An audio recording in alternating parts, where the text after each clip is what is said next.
Hey, what's going on, everybody? How are you doing? What is going on? I hope you guys are doing super good.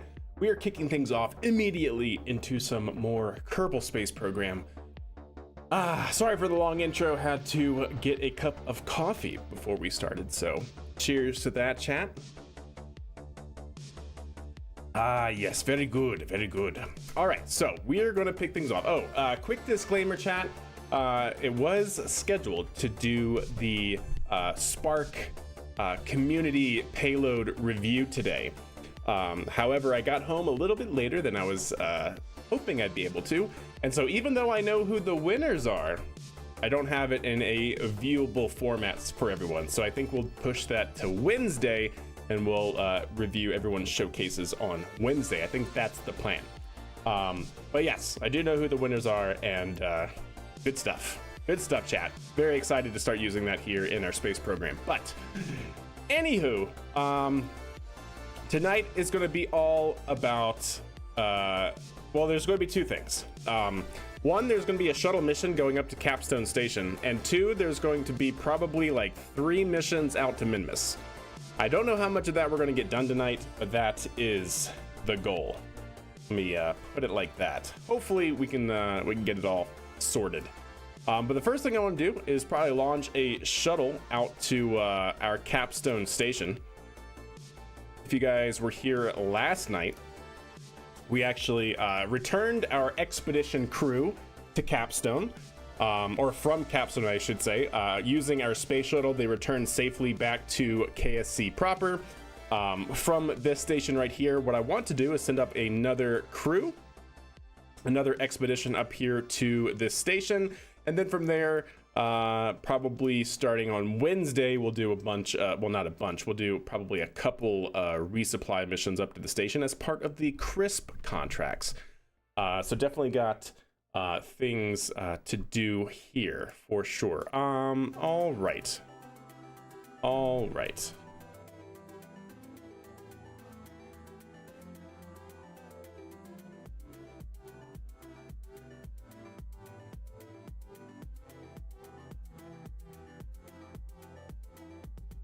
You forgot about it? Oh, well, there's always the next one. All right, chat.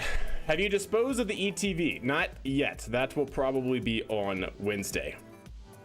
Do you know? Do I know? Do I know what? Maybe, possibly. I should, maybe, hopefully. But yeah, it's the one that accounts for the atmosphere. Which mod? Oh, what's the mod that shows the exact path you will take? It's called Trajectories. If you do !mod in the chat, I'm hoping that Nightbot will eventually decide to come over into the YouTube chat and tell you the entire list of mods that I use. But yes, it is called Trajectories. But yeah, anyways, chat. So we're gonna send up a crew of Kerbals up here. That should be good, and then we'll see what we can do. We got a lot of Minmus missions to get through, chat. We got a lot of Minmus missions. Also need to see what other contracts we can get as well. Where is Nightbot? Oh, is it plural? Is it mods? Am I just being silly? It might be mods and not just exclamation point mod. There it is, mods, of course. Yeah, so it's that one called Trajectories before KRPC. Okay, so let's go ahead and figure out what we need to do. So we need to get another KRV up, or Kerbal Return Vehicle. Got to get that up into orbit at Capstone. That'll be launching on our Minerva launch vehicle. What's up, Mad Chat? How are you? How are you doing? Hope you're doing well. All right, so Minerva flight ready. I want Minerva plus Mercury shuttle flight ready. That should be it. That is very useful. Much obliged. Much obliged. Yes, indeed. All right, chat. Beautiful. That's looking great, grand, wonderful. Yeah, so that's good. Let's go ahead and make sure that that is actually deployed to start. Save it. Yeah, Mad Chat, if you were not here at the beginning of stream, little service announcement that I got home late tonight, later from work than I was anticipating. And so even though I know who the winners are, I think we're going to push the full review until Wednesday. So yeah. Right. All right, that should be good. Make sure we check staging and all that jazz. That looks great. Yeah, that should be fine. Okay. So let's see who our Kerbals are going to be, and in the meantime, get our handy dandy flight log out. And from here, we need to get another Capstone Expedition. This will be Capstone Expedition 3, launching tonight on the 30th, and we'll get the date and everything here soon enough.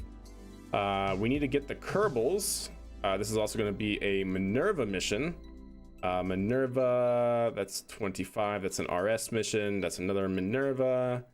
Where's Minerva with the crew? That is the question, chat. So KRV-7, MI-20 is the last one that we flew here. So that's going to be MI-20, wait, 25? Yeah, 26. Nice. 26th mission in the Minerva program. I just got back from the doctors over a sore throat and other symptoms that have been bugging me in the last week and a half, probably a nasal infection. Ugh, so sorry to hear that. I think I'm coming home from the station, aren't I? Or did that just happen? That just happened. Literally just happened if you're part of that expedition. Expedition 2. Mad Chad, pilot. Yep, you just came home last night. So you might actually be up in the running for going to Minmus on this next mission, actually. That should be hopefully happening tonight. All right, so this is going to be 26. This is going to be KRV-7. And let me see, how many KRV shuttles do we have in rotation right now? KRV-2, Capstone Expedition 1. Wait. I just have a strunk. Expedition 2 was KRV-2, right? Or what was KRV-1? Son of a gun, chat. Son of a gun. The last KRV mission. Am I crossing up my serial numbers here? Possibly. KRV-2. Expedition 2. Okay, and what about KRV-5?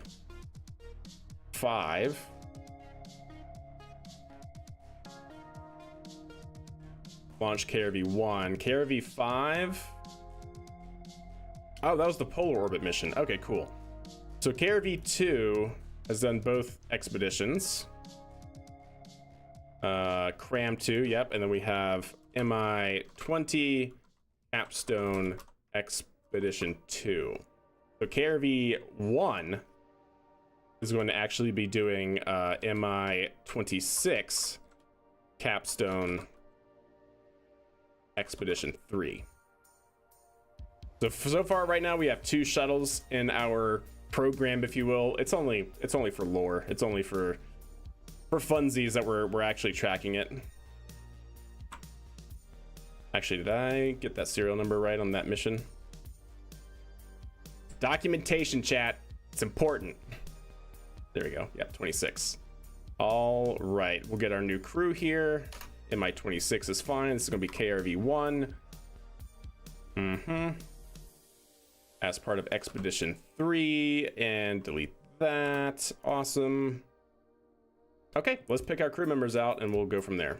So we're going to have our commander, as we always start with, and we'll see who's going to do that for us. Do I have to submit a request to be Kerbalized on Discord, or is it here? Yes, here. You can use the points to do that here. Yo, Nova Raptor coming in with a raid. How are you doing, Nova? How was your stream? What were you up to? Some Kerbal Space program as well? A mysterious shortage of pilots.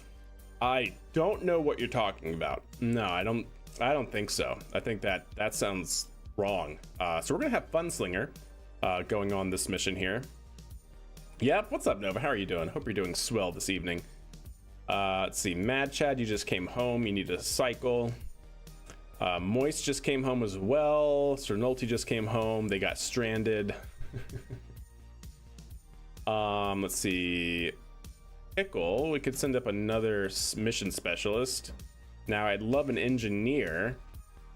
So we'll have Explorer. We're gonna have a green crew, chat. Very green. And then I need one pilot. One pilot to rule them all. Yo, mate, you got 2 stars? Hell yeah. Look at you go. Yo, and Nova coming in with the 19 Kerbal years of support with a tier 1 sub. How are you doing, man? Much obliged. Much love to you. You know what? We're going to have Goatbot. When was Goatbot's last mission? I know he's been on a mission. If we do Goatbot, go up, find next. He just came off of Selene 5. But that ended like 60 days ago. Yeah, he just went on Selene 5. And that went into low lunar orbit. So that went to the moon. So maybe not Goatbot. We can give Goatbot a cycle in for probably Minmus if that's the case. So in that case, So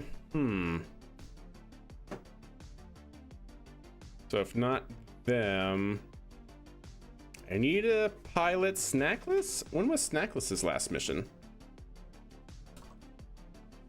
Go up. Sorry, let's first go down. Okay, nothing going down. So up, this was the last mission. KRV 5. Oh, he did Cram too. Okay, so he did the polar orbit, but that was like 150 days ago or something like that. So yeah, let's do Snackless as our pilot here. I think that should be good. So we'll have Commander Snackless, chat. Alrighty then. Documentation, documentation, documentation. It's very important, okay? Trust me. What's up, Dr. Longballs? How are you doing? I also lost my log for mission mode during my upgrade. Ah, yeah, fair enough. Fair enough. Snackless Kerman, and then we have Flight Engineer Explore Uranus. Kerman, what a name. Then we're gonna have Mission Specialist, Funslinger, Kerman. And we're also going to have, oh gosh, what did I name when you had, because you have Chief Engineer and then Flight Engineer, or when we have 2 of the same engineer status. But for Mission Specialist, what did I use to name them, chat? Oh, I used to name them something when we had 2 Mission Specialists. Mission Specialists or Scientists. Does anybody remember? It's been a long time. I wonder if I can check one of my old logs, actually. Yeah, let me check one of my old logs here and see.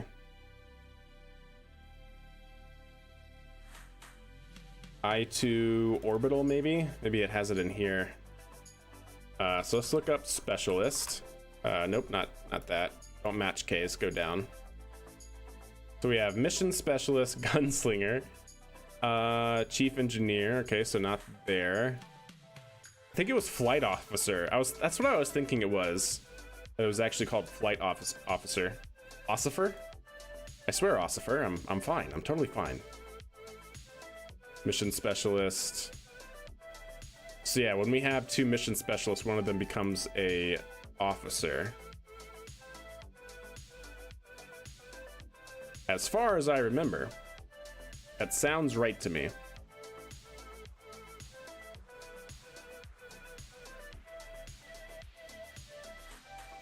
Mission Specialist.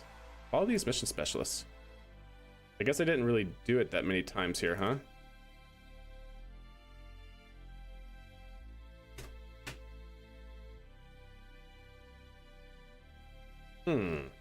Maybe not this one. I just want to confirm it. So maybe this one? Oh god, KIA? That's what we want to see, chat? I don't think that's what we want to see, right? I don't think that's what we want to see. Payload Specialist. That's what it was. Mission Specialist and Payload Specialist. Let me just confirm that going down here.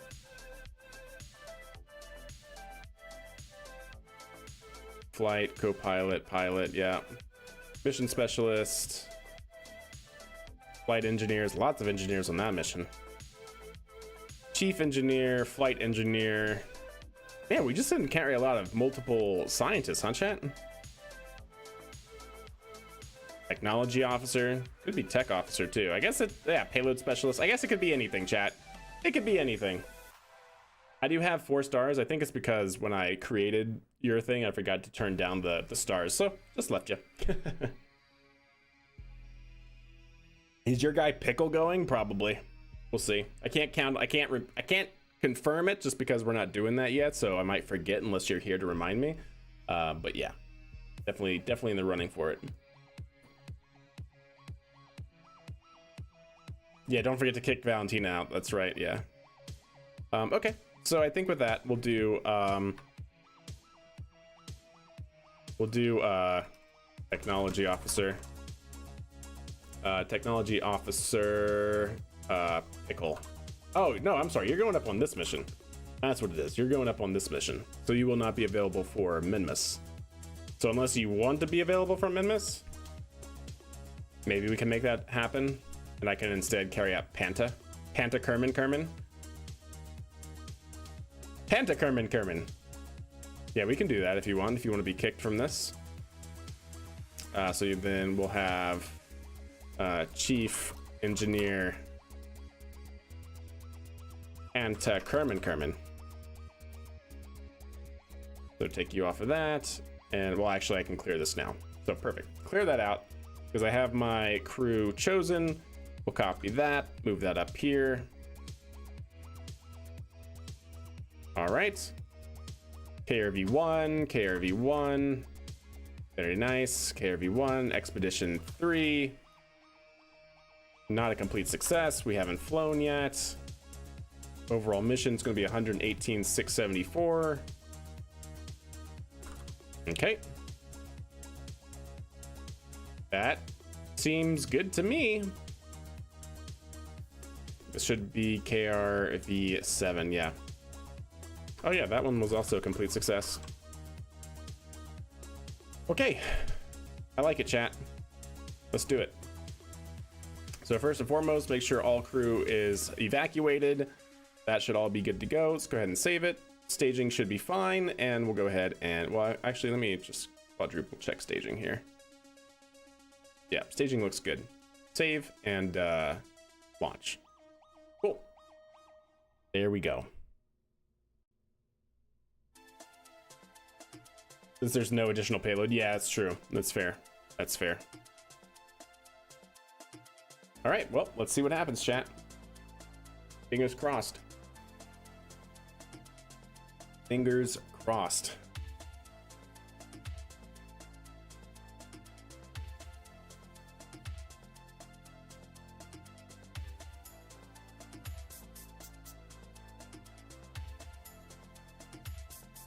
All right, looking good. So when do we need to actually launch this? It's 331. When was our last launch? 318. Oh yeah, we're good then. So we can actually launch right now if we really wanted to. 331. We'll check our time here momentarily. That all looks good. Okay. Uh-oh, we got a prediction rolling on the Twitch side. What's the prediction? Is it going to be a good mission or not? Or a good flight, rather? Nothing can go wrong, chat. Predict with channel points. Complete success, they aren't going to make it. No in between? No in between, huh? Fair enough. Fair enough.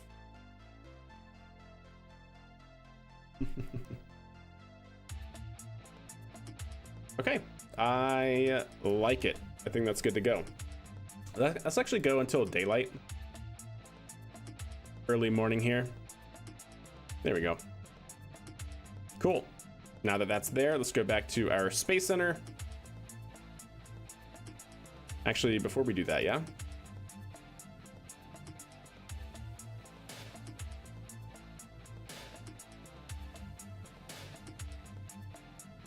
Let's go ahead and roll this forward.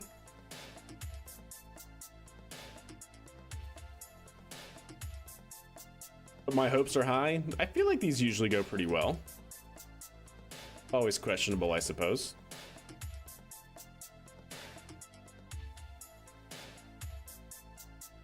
Yeah, it's just for the launch, yeah.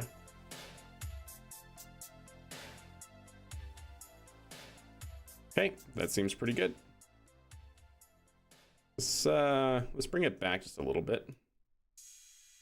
So that way we can deploy this fully.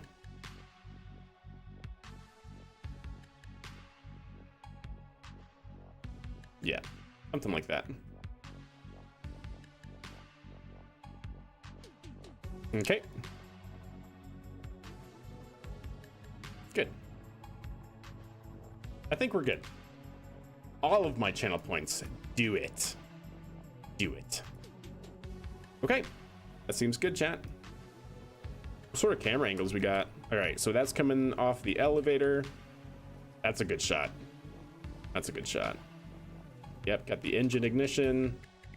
1, 2, down, up. Oh, that's from the docking port. Okay. Docking port, docking port, docking port, docking port, docking port. Okay. Sounds good. All right. Well, with that, let's go ahead and get the crew sorted. We got to put them into the love vehicle.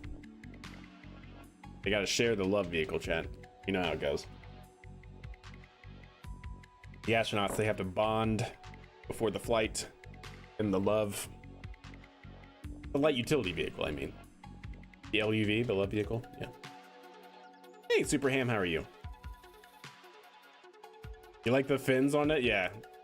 Kind of necessary because the shuttle creates so much body lift, but what are you gonna do? Okay. So let's get down into the love chat. I want the crew. Is it this one? No, it's not that one. Is it the CEV? Ah, there we go. All right, so we're gonna have Thomas, our chauffeur. And then we had Commander Snackless. We had Flight Engineer Explorer. Let's see, who else did we have? We had, wait, did we have an engineer? Yeah, right? Let me make sure I got this right. Chief Engineer, Flight Engineer, and then we had Funslinger.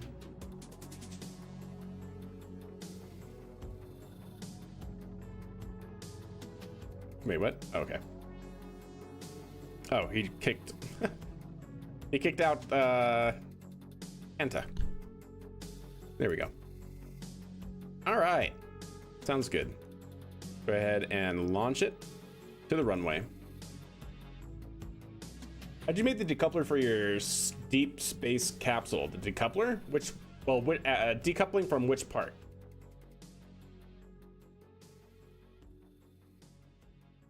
Yeah, unless it's the like actual capsule part to the heat shield or the heat shield to the service module, that I use a decoupler for, but for anything else, I use docking ports.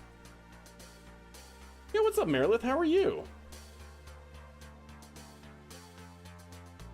Yes, yes, holes could be bad, okay? It was thought of, it was considered, but ultimately, sounder minds prevailed, yeah. Yeah, let's go with that one. For the yeah, I'm pretty sure I use a very small docking port, like the 0.625 meter docking port, so that way it has the smallest separation force.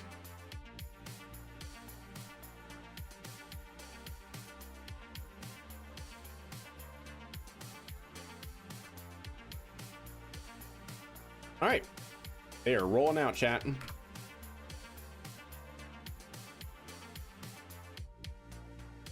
The brave crew.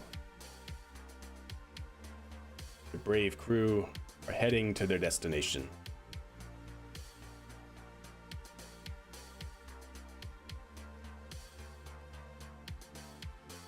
Doing well? Good to hear, good to hear. Oh, you know what? I should have taken that turn.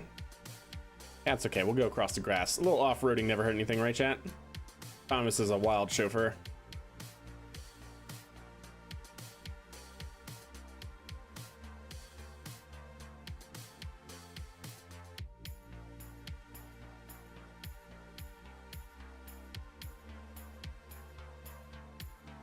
Hit that racing line. Hit the racing line. Oh, yeah. Apex of the turn.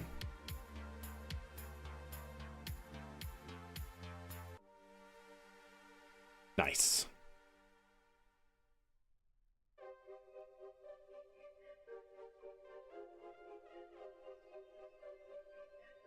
Look at it, chat. Look at it. What's it look like on this filter? Because you should be able to see the red, right? Pretty sure you should be able to see the red. This filter is called red isolated, so only red should show up. Oh, yeah. Red is definitely showing up, chat.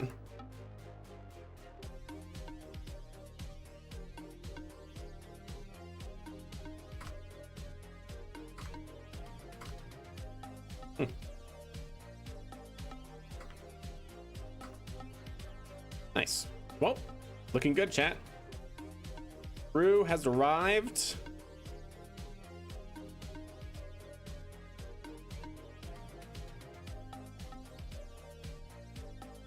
And we'll go ahead and stop right there. Back it up a little bit, Thomas, please. Thank you. All right. All right, now Thomas, our pad ninja, is going to get out and get everything situated. Hopefully he won't fall from the ladder this time.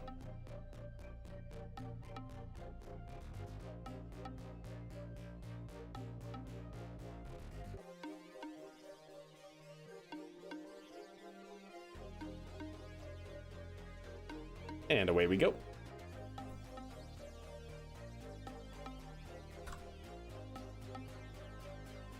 Okay, our pad ninja stepping out of the elevator at the top.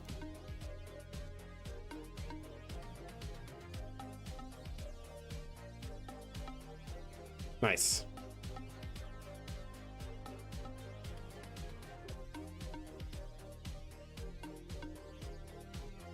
Now the pad ninja waits.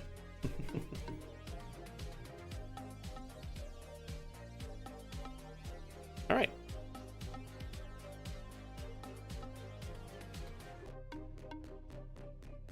We'll have Commander Snackless go out next. Oh, what a jump. Snackless, the man. The myth, the legend. Leaping that in a single bound. Showing why he's the commander of this mission.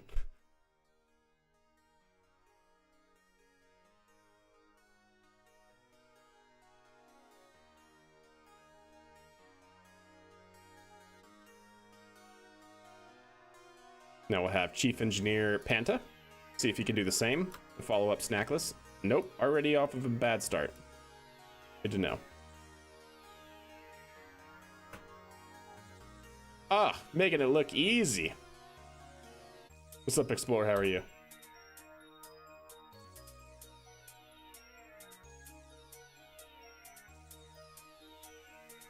We got the dream team right here, chat.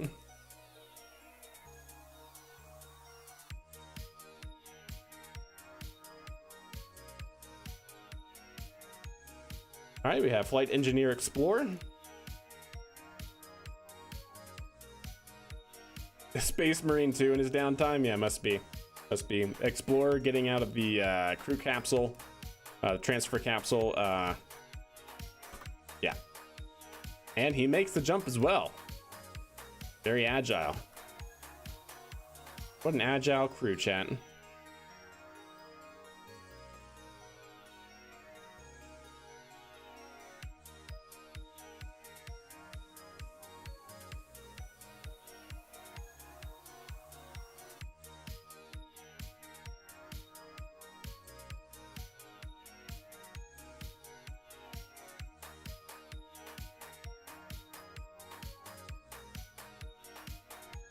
There we go. And last but not least, we have Mission Specialist. Climb all the way up. Hey, that's, yeah, make them work, right? Why not? Ooh, did a half twist in the air. Funslinger. All right, and last but not least, EVA. All right, we're all up here, chat.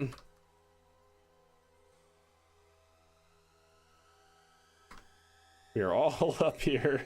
Everyone's gathered around a little huddle. Thomas, the pad ninja's giving him a little pep talk, you know? Yeah, that's you, exactly. All right, well, let's see what we need to get Snackless. I'm sorry, we need to get Thomas. There we go, the pad ninja.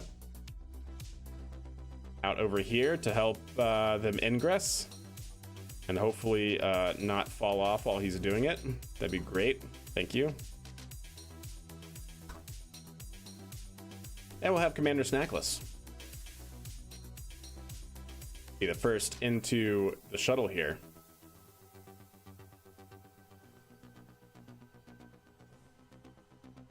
Commander Snackless is in the shuttle. Command module now. Next is Chief Engineer Panta. Just pushing Thomas out of the way. You know how it is, chat.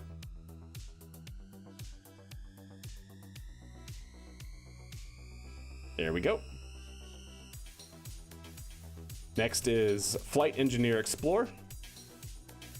First time viewer here, launch vehicle reminds me of a Dream Chaser on top of a New Glenn. Yep, you got it. Believe it or not, this is actually a shuttle that's designed off of what's known as the crew return vehicle.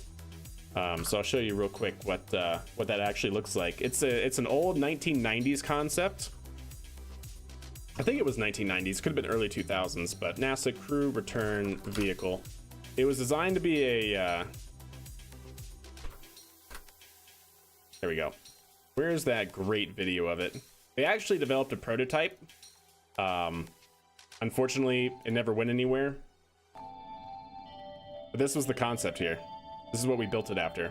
If there are accidents on the International Space Station, the crew has to be able to escape at a moment's notice. There it is. Look at it. This will be their life raft. Look at that little guy. It's codenamed X-38. The X-38. And it's being designed for a one-way emergency A one-way trip home. ticket. And if we ever need But they actually dropped it out of the 8-ball, the B-52 that NASA Redwoods owned. Air Force Base, March 1999.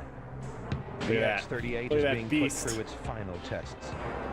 NASA has to make sure this life raft could fly down through the atmosphere and make it back to Earth. That's just Dream Chaser, effectively. It will be permanently docked on Some the International conspiracy? Space By all Station, means. ready for an emergency. By all means. Look at that little guy. It's so cute. In this drop test, the X-38 is carried to an altitude of 45,000 feet under the wing of a B-52 bomber.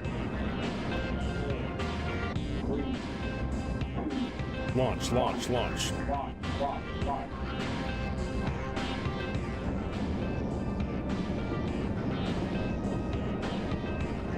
From the B-52, Oh, nice, it's a Steph. 10-minute flight. All right.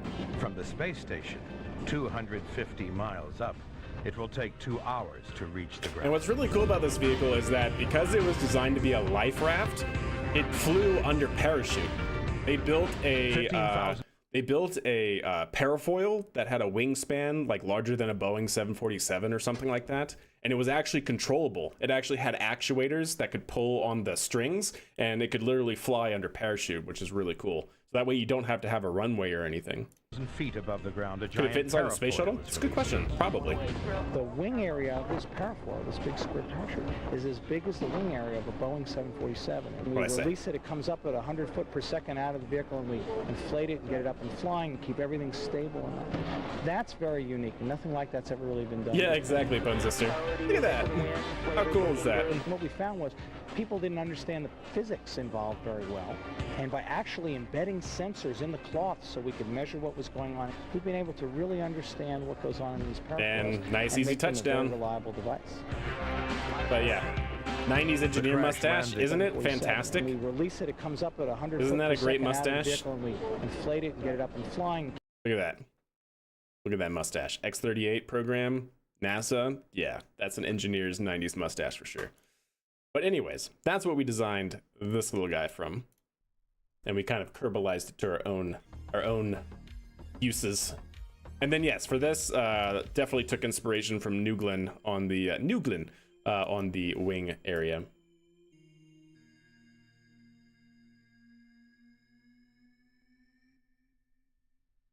Yep. Yes, indeed.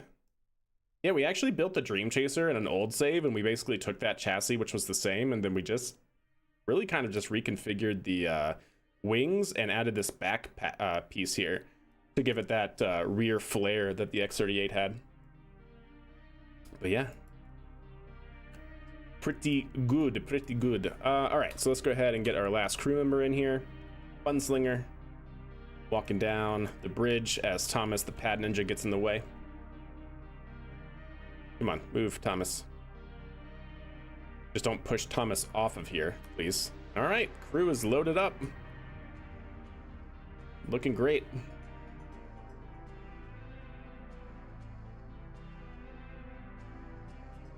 Nice. Got that picture, that view. All right, Thomas, you're good to head on down, my friend. Bring that bridge up.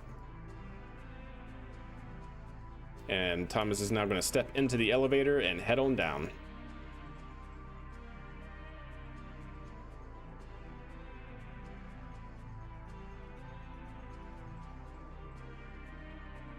All right, let's not fall off the ladder this time, bud. There you go, good job. All right, now we have to head to the ASD, chat, or the arbitrary safe distance. Yep, that's what's gotta happen now. I made an amazingly perfect rocket with mods, and I had to change only like 2 parts to make it stock, and somehow it doesn't fly as good. Oh man, that's the worst. Gotcha. Because it was a camera view mod? Yeah, that's what I'm using right now, is the camera view mod. I haven't noticed any change in dynamics, but yeah, you never know. Is there a wait, what? Is there a stock parts way to make the crew evac zip lines for the tower? Oh, that's a good question. I mean, yes, probably using Kraken tech, actually. You would have to create like a Kraken tech little zip line hinge, or, you know, like arm, right? That goes over, I guess, you'd have to find a really smooth part. I was thinking I-beams originally, but the I-beams, right, have those seams at every connection point, so you might not be able to have those slide smoothly, but then again, maybe that's enough. You could maybe use a really small fairing and have like a tube, a structural tube, go inside of that fairing, so that way when you decouple, right, they become 2 crafts, and Kraken Tech allows you to stay attached to it. The Minty Moon. What's up, Zonal? That's where we're heading after this mission. Yep, we're heading to the Mint Chip. You want to put 10K on down for me, then I'll make sure it's paid out later. I cannot actually do any such predictions on my own channel, so. All right, chat. Well, that just about does it. So we're getting ready because this is going to be the first launch, and I want to make sure everything on the Twitch side has no ads. I'm going to run a quick manual ad break. Don't worry, the stream is essentially going to be on pause while I set up the flight log, and then when you guys are back, we'll launch it. So I hope to see you guys back here in just a few minutes, and we'll launch this mission to low Kerbal orbit. Did something slide on a strut? No, it's physics-less. Struts cannot be used for that, unfortunately. All right, so see you guys on the Twitch side here shortly. Also, the launch vehicle kind of reminds me of the rocket from Interstellar. Indeed. You know, that's true. I never actually thought about that one, because it's kind of like a, you don't get to see it except for like a short little blip, but yeah, you're actually right. I'll just have you complete the prediction. There you go. There you go. All right, so unlock this and we'll extend it on out. There we go. All right, so the crew access tower is rolling back, chat.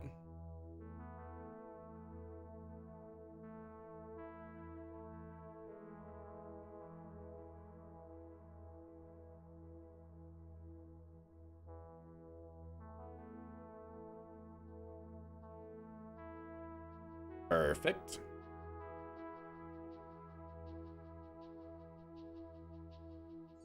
The top looks like endurance.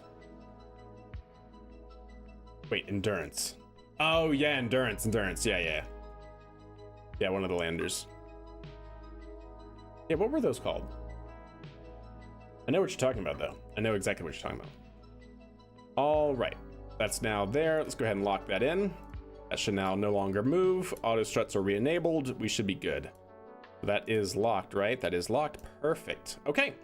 Well, with that, chat, let's go ahead and get our flight log up. Let's see when we actually need to launch this thing to rendezvous with Capstone. Set that as our target. You know what? We could pretty much go right now within the next few minutes. You know, we'll catch up with it slowly over time. Let's see. So we're going to launch pretty much as soon as chat gets back on the Twitch side. So we'll launch here on 331 at 448. We'll make it 449. Give them plenty of time to come back. That all looks good. KRV1 is correct. Okay. So KRV1 on our flight manifest is now scheduled for MI-26 Capstone 3 expedition. Awesome. Okay. Perfect. Let's now get our Python code. Let's open up our avionics. And let's see, I need the Minerva KRV. And there we go. That should be good. So second stage engine ignition fairing deployment. Let me make sure that that should be correct. Second stage SEP, engine ignition and fairing deployment. Then that should be the last thing it does. Okay. We're going to 0 targeted inclination. None of this should ever have to change. 90 kilometers I think is fine. We can actually probably increase that to 100. Might as well. And I think we're good. Yeah, I think that's the only change we'll make. All right, you guys should be back from the ads. We will look to get everything squared away and launched. Make sure everything is good. Outboard engine, we have pad separation. That all looks fine. Setting up our control loops. Okay. All right.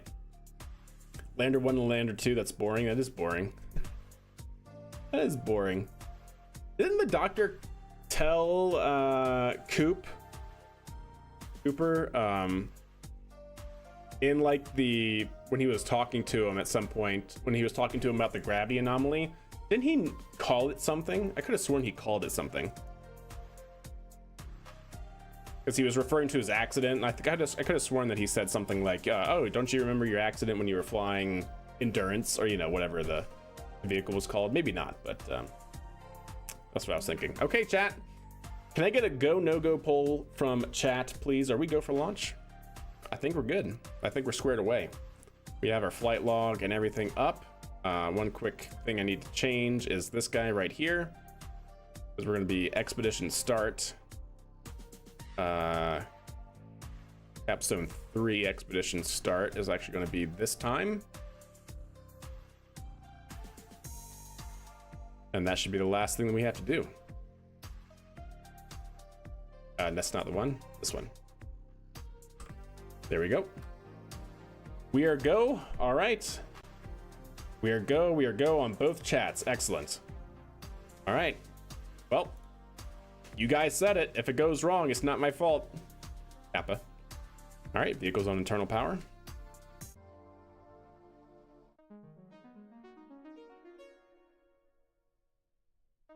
All systems are looking nominal. Vehicle is an auto sequence start. T-minus 8, 7, 6, 5, 4, 3, 2, center engine start. Outboard engine start.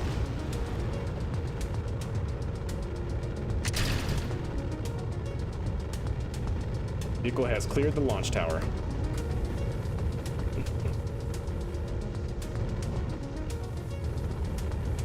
Roll program is good. Vehicle is now pitching downrange. Lag, no lag sequence on the Minerva. No lag sequence on the Minerva. It's not 700 parts, thankfully. You love the camera mod? Isn't it great? Yeah. Full cam BDS continued. Pretty solid. That's from Linux Guru Gamer, if you guys know the mod father. I think he manages like 300 plus mods, so, you know, kind of a big deal. At first shot, right? Isn't it great? All right, vehicle's continuing to pitch down range. Vehicle's in the throttle bucket, throttling down now to track, I believe, 14,000 kilopascals, or it might be 12,000. We go to physics, to aero GUI data. We're tracking 18,000 kilopascals. Is that correct? Let's make sure that's correct. In our flight code here, we are tracking 18,000. And now the dynamic pressure, we're so high that it doesn't even matter anymore. Back up to full throttle, max Q. Vehicle's continuing to pitch down range. much time we have on the burn. Burn, we have 31 seconds in first stage. Plume mod, yeah, waterfall. Is there a mod for ice falling off the rocket? Oh, that'd be interesting. You don't have the cash to replace the whole rocket? That's unfortunate. All right, coming up on Miko chat. Stand by.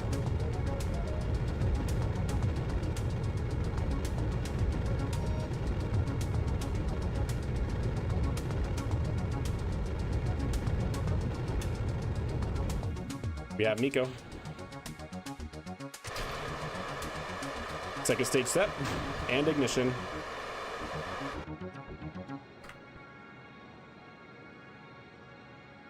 Nice. There we go.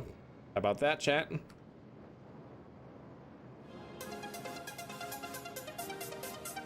And now what we should be able to do,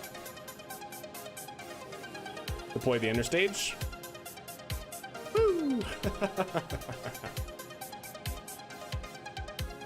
Not bad, not bad.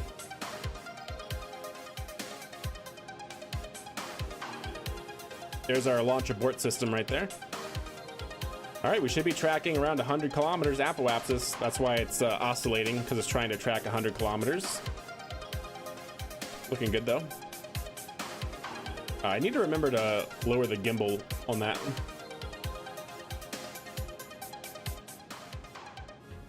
Nice rocket, indeed. It's come together quite well over several iterations. All right, Kerbals are looking good. Kerbals are all happy. That's our capstone station we're targeting. The Apollo camera E8 video? Yeah, you're not wrong. You're not wrong. I wonder, oh, you know what? That would actually be really interesting, chat. I can only imagine you can, because I believe how Fullcam BDS, the mod that gives you the cameras, works is that it just allows you to switch to any camera view so long as it's in like render range. So I wonder if you can actually just have a camera on a deployer and you could just separate that camera and you can just watch from like an outside perspective, you know, follow your interstage down, or you know, that sort of thing. That'd be pretty interesting. That would be pretty interesting. All right, vehicle's looking good. Still tracking 99.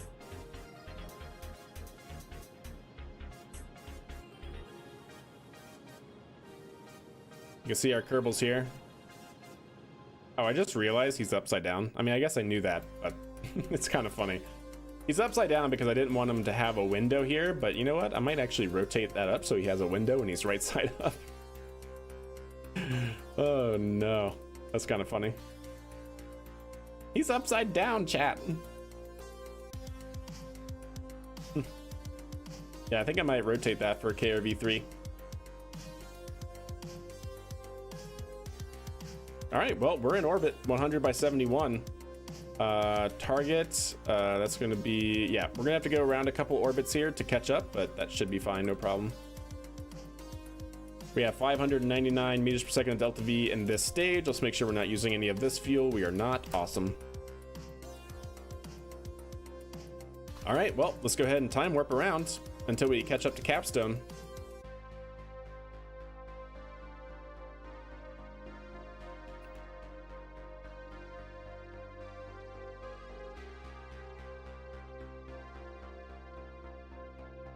All right, should just be one more.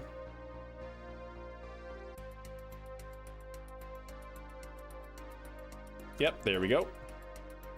Let's go ahead and start our burn here. We'll go prograde.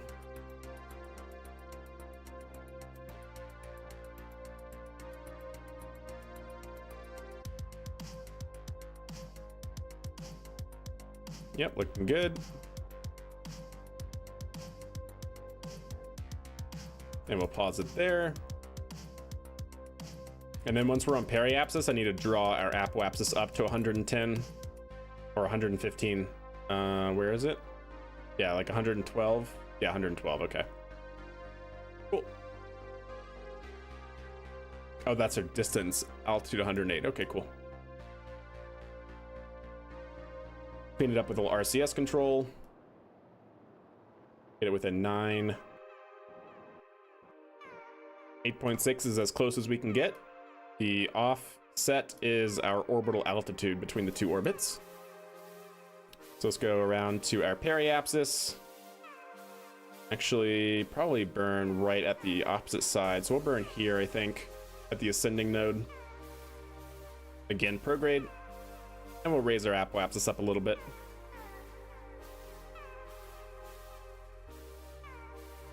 Upside down in orbit. Yeah, I know, right? Wild. All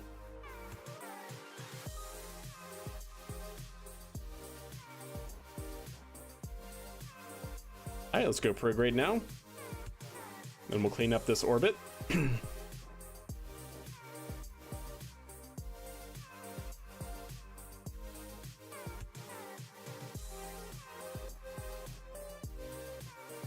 There we go.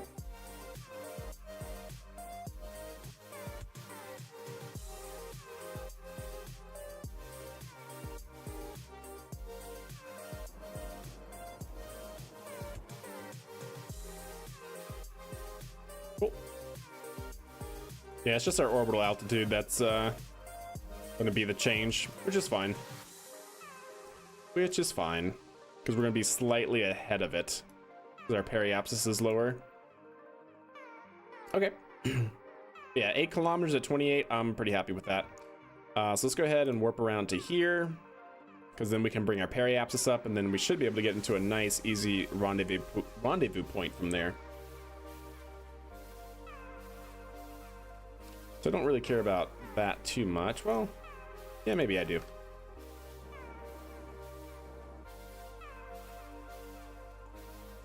So we're going to want to go pretty much go up to our periapsis, or increase our periapsis, I should say.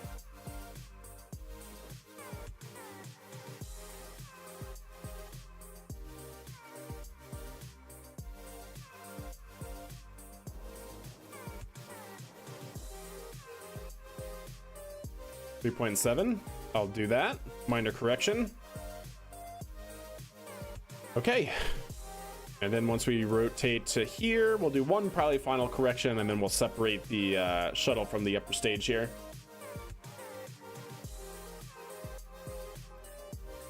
And we'll be on a good parking orbit.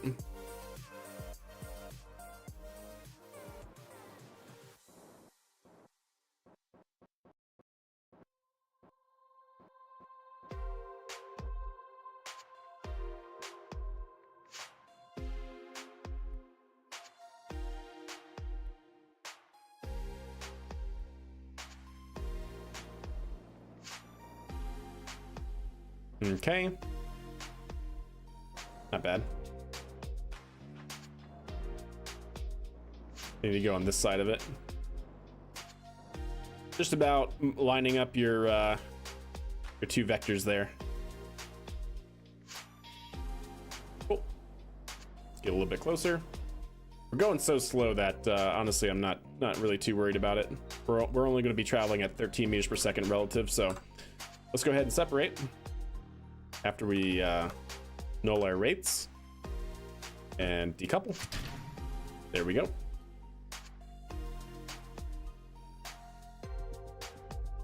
Don't have any control, really? No battery power or something? No electrical charge. Interesting.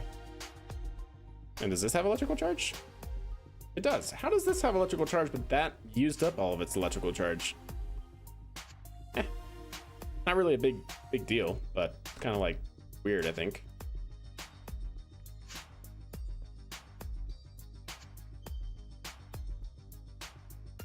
There we go.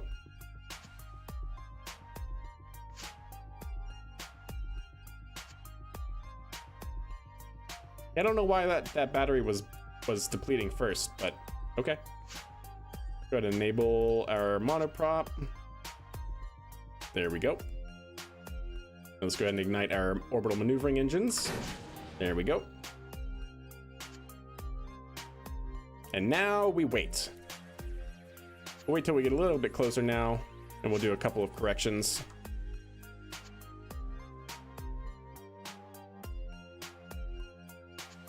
Also, what is my action group to unlock that?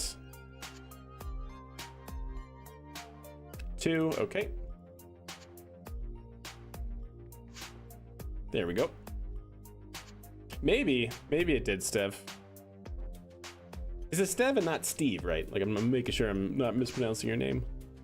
Or if that's even wrong, like, just be like, no, Rocket Guy, you're wrong on both sides, both accounts. All right, let's see if we can't improve our approach here.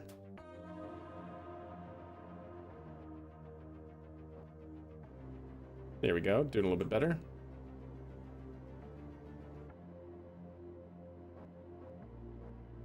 Now we're in render range.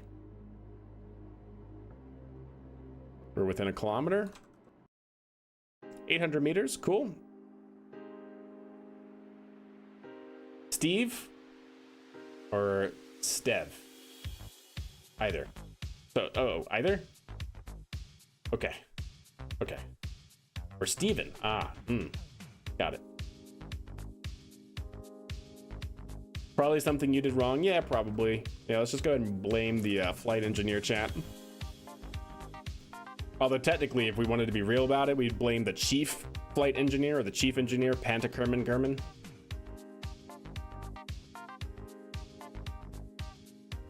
Right, hierarchy. You should have been overseeing what you were doing. Okay, let's wait till we're around 800 meters away. Maybe within a kilometer. Where is it, by the way? Not there. Up there it is. All right, there's render range, by the way.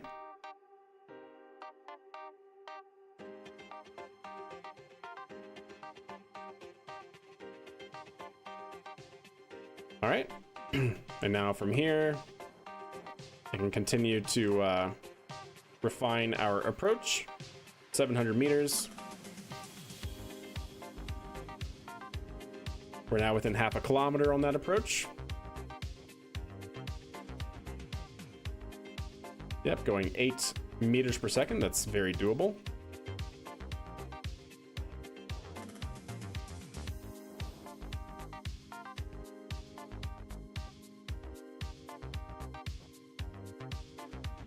Looking good. Come down here, do another little burn. We're within 200 meters now. I like it. All right, we're looking good, chat. We're looking good. Let's go ahead and time warp a little bit more. Yeah, we got a long way that we can approach now. We're gonna be within 240 meters of our intended target. We can, of course, make sure to get that even closer.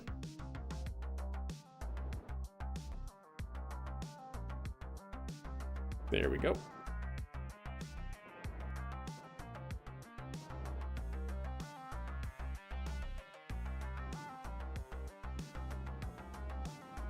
There we go, 127. All right, and that's our closest approach, we'll call it for the moment. That you can do this day after day. How many nights in a row have you been working at this magic? What's up, Sunset? How are you? Yeah, well, I've been playing KSP and streaming it for like the last 6 years. Yeah. So that gives any indication. All right, let's go ahead and slam on the brakes, I suppose.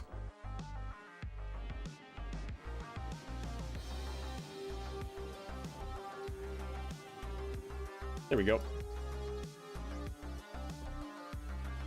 And now we want to dock to it on this side. Can I aim target there yet? Yes, I can. Set as target. Perfect. All right.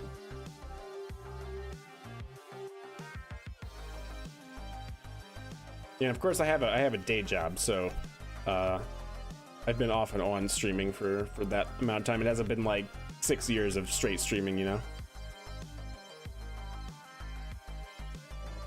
Yeah, indeed, Noah, for sure. It's all about consistency. I'm doing most excellent. Thank you for asking. Happy Monday.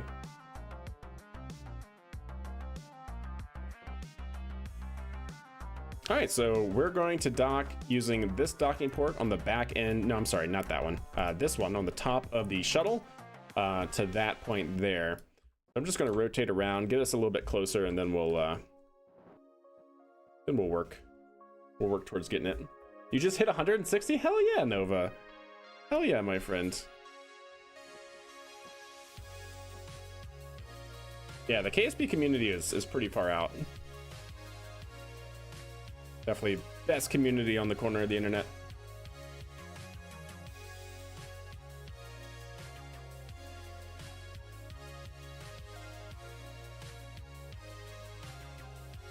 I wonder if the Kerbals can actually see this from inside. I can only imagine, yeah, right?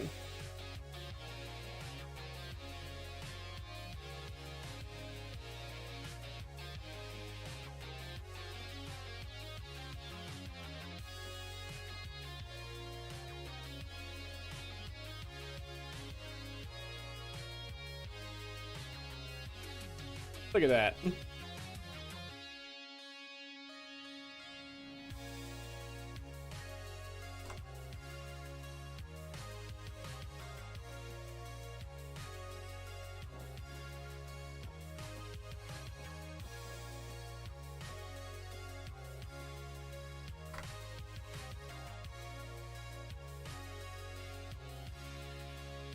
All right, well, let's go ahead and get into a locked mode. Makes our orientation a little bit easier to understand visually.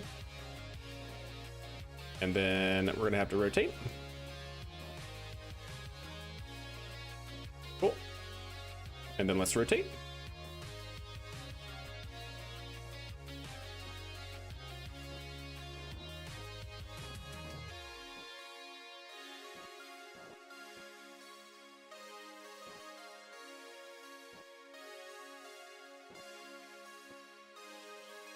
And there we go.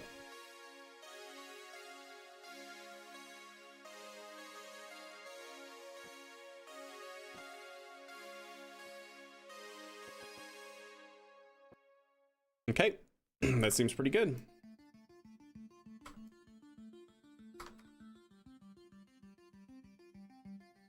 Your RCS really whips this around, doesn't it? Isn't it wonderful?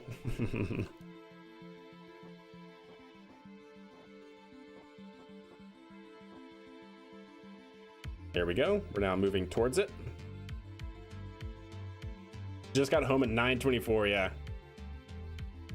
Nothing like when they get home at 4:30. Goodness. How do y'all work that, Sunset?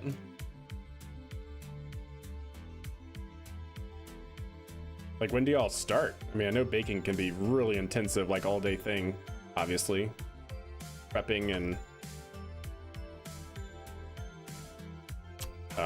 waiting for a lot of waiting stuff, right?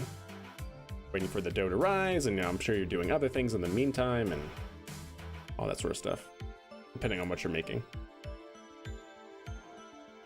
There we go.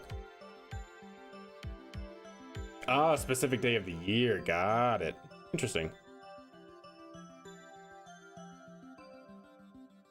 In outer space, it will start to float apart. Can you confirm? I heard that if you put two physically identical baseball-sized and shaped objects in the exact same place directly inside of each other, in outer space, they will start to float apart. I mean, yes. Mainly because in meat space, nothing is perfect, and so we have all these different particles and solar wind and gravitational harmonics that affect objects differently. So even if they are in the same place, depending on at that point in time what particles are hitting which side of it, yeah, they can deviate off of each other. But just inherently, I'm not so sure about that. But yeah, they won't necessarily follow the same track, because there's a lot of perturbations in orbit, unlike in KSP, which is a perfect world. All right, looking good, chat.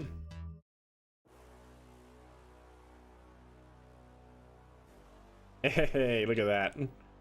Not bad.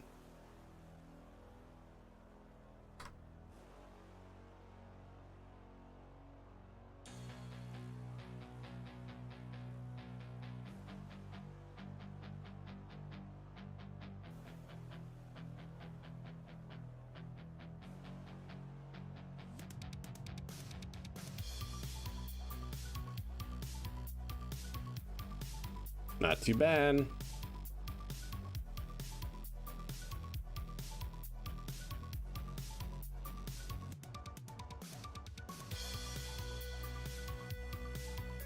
Wait, where's the other one? Ah, there it is.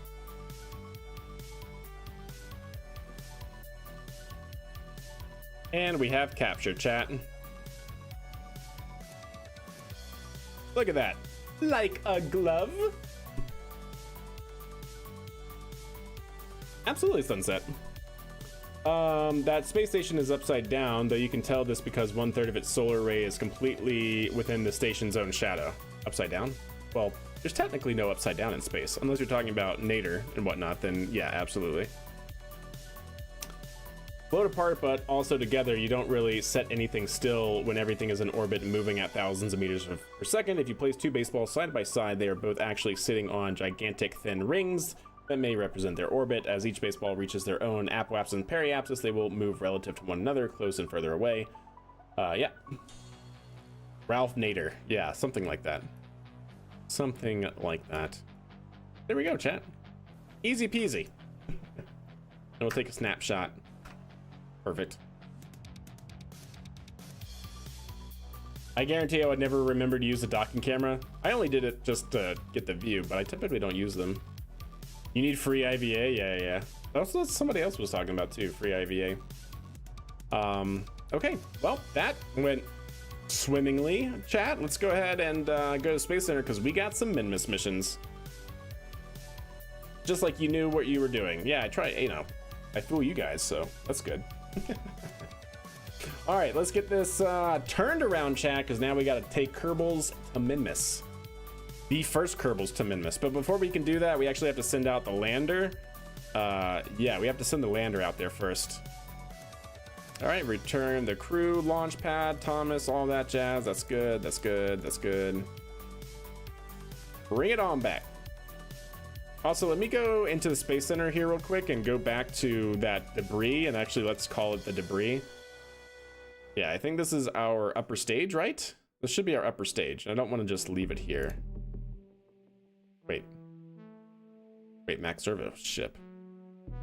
Why are these up here? It should be called something different. Ah, well, we'll clean up a few orbits then. Clean up a few orbits. Oh, the prediction, that's right. It went swimmingly. Yes, indeed. Let's see. Choose the outcome. Complete success, my friends. Complete success. Though not a thing went wrong. Yeah. Complete. Boom. All right. So this is what I want to do. Go into here. That's all of our abort systems here. Left over from a successful mission. This guy. Part vessel naming, configure, debris. This is going to be MI-26 upper, sorry, this is the Hawk 2B upper stage rocket body. All right. Go back to the Space Center, and then we have 2 other orbits to clean up real quick, and then we'll be on our way. Is it just me, or has every young KSP player tried to make a train out of fuselages, many wheels, rocket engines, and couplers? That was as long as I could keep from feeling bored creating it. Or has every young player... Ah, I see. A train? You know, I can honestly say I have not followed that path. Hawk 2B? Yeah. Yep. Yeah, the Hawk 2B. No, I'm sorry, it's the Hawk 1B. Sorry, it's the Hawk 1B, because our Max Serva is the Hawk 2A. Yeah, yes, Stev. I actually misnamed it. It's supposed to be the Hawk 1B, because for our Max Serva lifter, our larger lifter, we have the Hawk 2A. Yes, we do, actually. Anyways. So let me go here, because I want to rename this.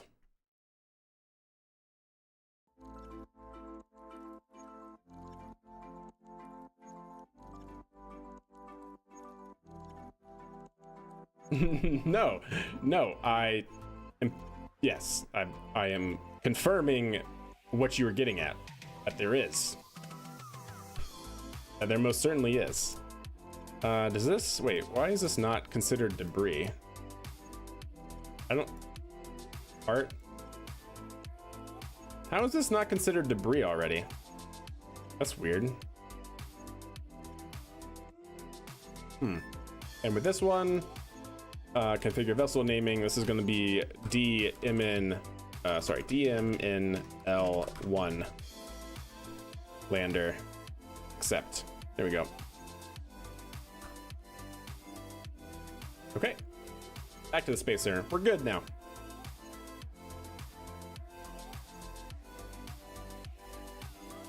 Debris is in craft naming as well. Yeah, that's true. But it wouldn't let me rename that craft, so I was trying to rename it or set it as debris, but all good. I was incredibly bored already creating that train, but I justified it with my immense joy with the simple stupidity after it was done. Hey, awesome. There is no wrong way to play KSP, you know? Okay, so let's revert here. Let me actually see what we have in mission control. No. 50, science data from the surface of Minmus. Yeah, we'll do that one. We're going to Minmus, so might as well, right? All right, so we need to send up the lander, ideally the science module as well that we sent up last time, and we'll go from there.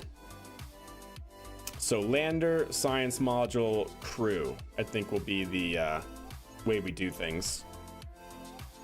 Yes, indeed. Okay, so let's go into our vehicle assembly building. Yes. We need to send, you know, we can go ahead and send up, I guess, another one of those science modules and just get that done. We're definitely gonna have to time warp a little ways into the future. That's fine.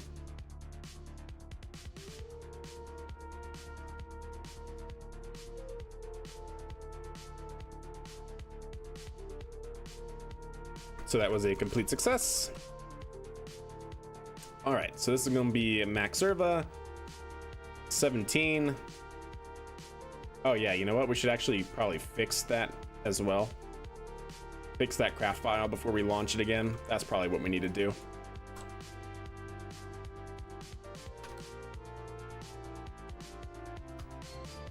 Yep, and we'll fix all that here momentarily. Okay. We did complete a $1.2 million contract with this mission though, so that was good. But unfortunately it did have that anomaly. So let me go ahead and go into the switch editor and we'll open up that craft file. Yeah, exactly. And the seat means it has a control point. Wait, was there a seat attached to it? Oh, I'm sorry. I was looking, but I guess I didn't see what I guess I didn't see the seat. All right, SUV. I want the MLP version. There we go. So this is what we launched last time, and we gotta do some fixing, chat. We gotta do some fixing.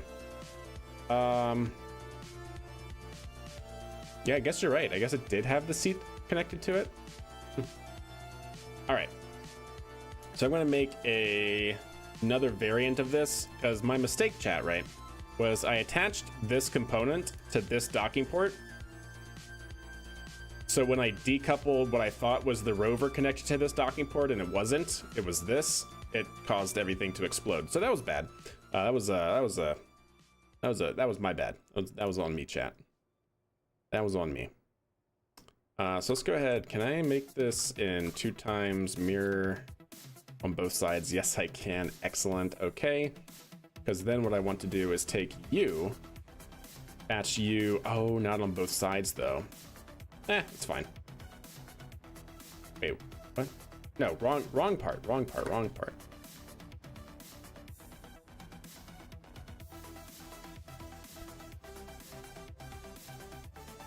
Try and get it into roughly the same exact position. Yeah, something like that. Okay. Cool.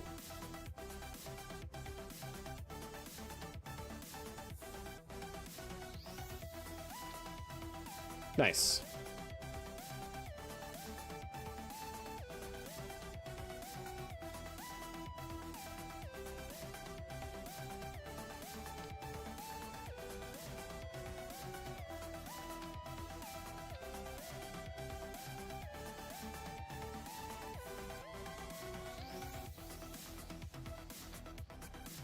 Okay. So can I still move these in? Oh, I can. Nice. Good.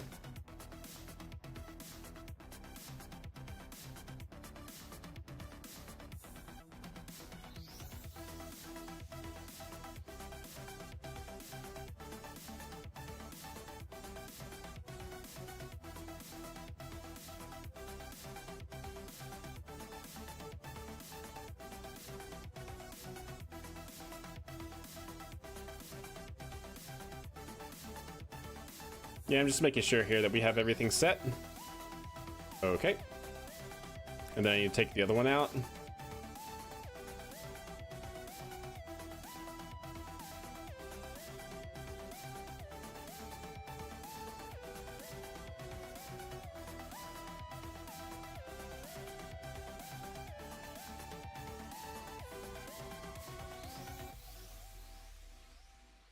Which one is it, chat? Okay, it's this one. There we go. And then let's take this. Ah! Nope, don't do that. Stop it.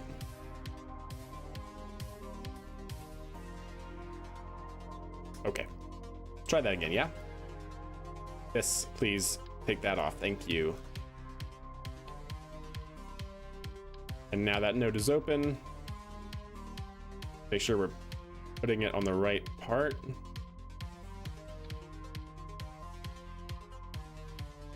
Yep. Good.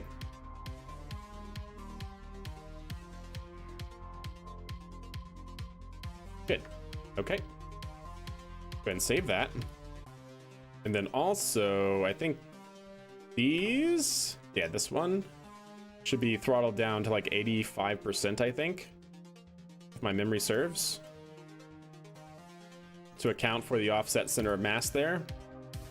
Yeah. You know what, let's actually figure that out real quick. So we take that off and we take, oops, how do I want to do this? Just make this the root part for now, so we can take that off. Where does our center of thrust and center of mass align? Ooh. Yeah, see? Super close. 85 was definitely it. Okay. Good.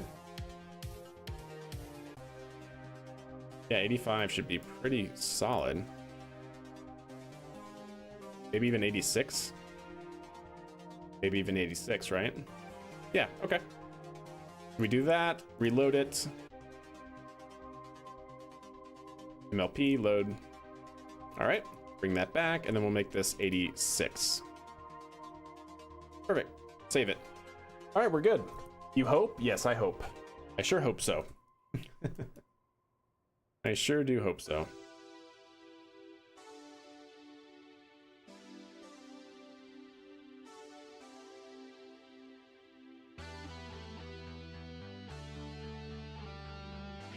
Okay. Oops, I forgot to save to take that off.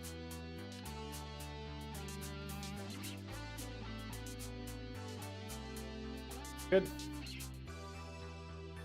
That should otherwise be in the correct spot. This can be moved out a little bit, like that. Okay.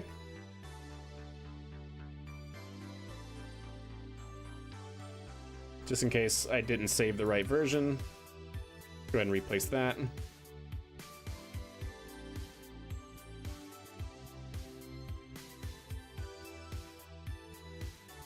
Okay. Center of mass, looking on point. Yep. And then the last thing, chat, we'll do, some more struts, of course.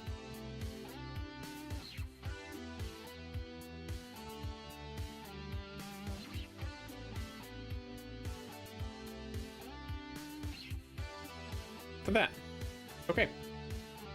Good. Very good. Save it. Was that the only change I needed to make, chat? I think it was. Check my notes here. Yeah. Yeah, all caps chat. Those are the notes from the last mission that ended up in an explosion. Let's not do that. But I think we fixed that now. Since then, let's go ahead and save it. Let's go ahead and switch editor real quick, and we'll launch it just to do a quick check on that, and then we should be good to launch. So this is going to Minmus.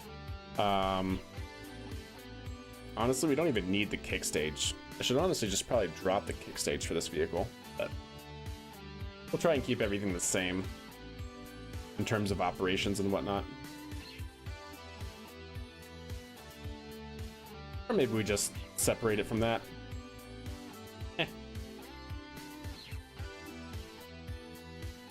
All right, so what we should be able to do here is go here and undock.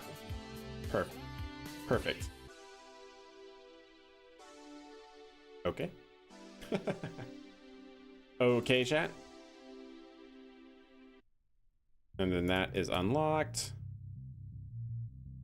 That is locked. So we should be able to then do this. No? Wait, I thought that... What? Wait, what? Wait, what's the action group for that? I could have sworn staging was the action group to unlock, but I could be wrong.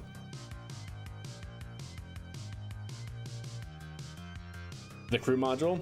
But that's not a control point. That's the thing that was confusing me, Matt Jen. So I was still thinking that the seat was attached to it or something.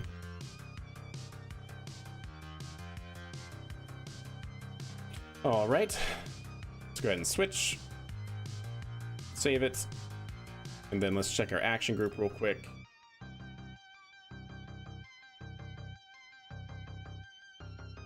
So servo lock is staging. Oh, so servo lock is staging, but the unlock?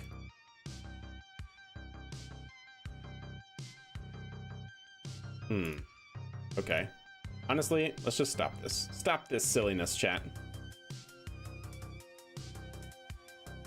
So one is going to be engage servo lock. Engage servo lock. Okay. And then same here. Engage. Engage. There we go. And then two, going to be disengage. Disengage. Disengage. And disengage. Cool. There we go. Now we can save that. Now these can be locked on start.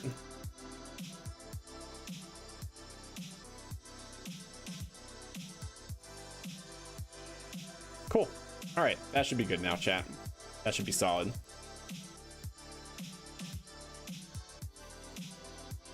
Oh, really, Mad Chad? Interesting. I didn't know that. All right, fair enough. All right, let's go ahead and put this on our extended fairing version of our Maxerva, and we'll get it on its way.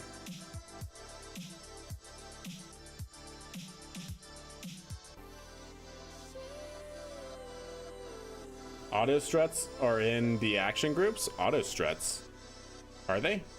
It's definitely not a mod. I don't think I have any mods for that. But oh, disconnect? Yeah, I guess so. There you go. Toggle same vessel interaction. They have same vessel interaction? I thought they were physics-less parts. No way. No, they're not, right? How does a strut have same vessel interaction? They're physics-less, aren't they? Because if that's the case, then you could totally do zip lines with that. Nah, that can't be. That can't be how that works. It's probably like only the parts here that are same vessel, not the actual strut part. How you doing, Hawklicious? Hope you're doing well. Has redeemed the meme tax. Yes, for 2,000 Delta V. How are you doing? Alrighty then. Otherwise, I think we all seem pretty good here. Wait, what? What happened to the... Did I get rid of that?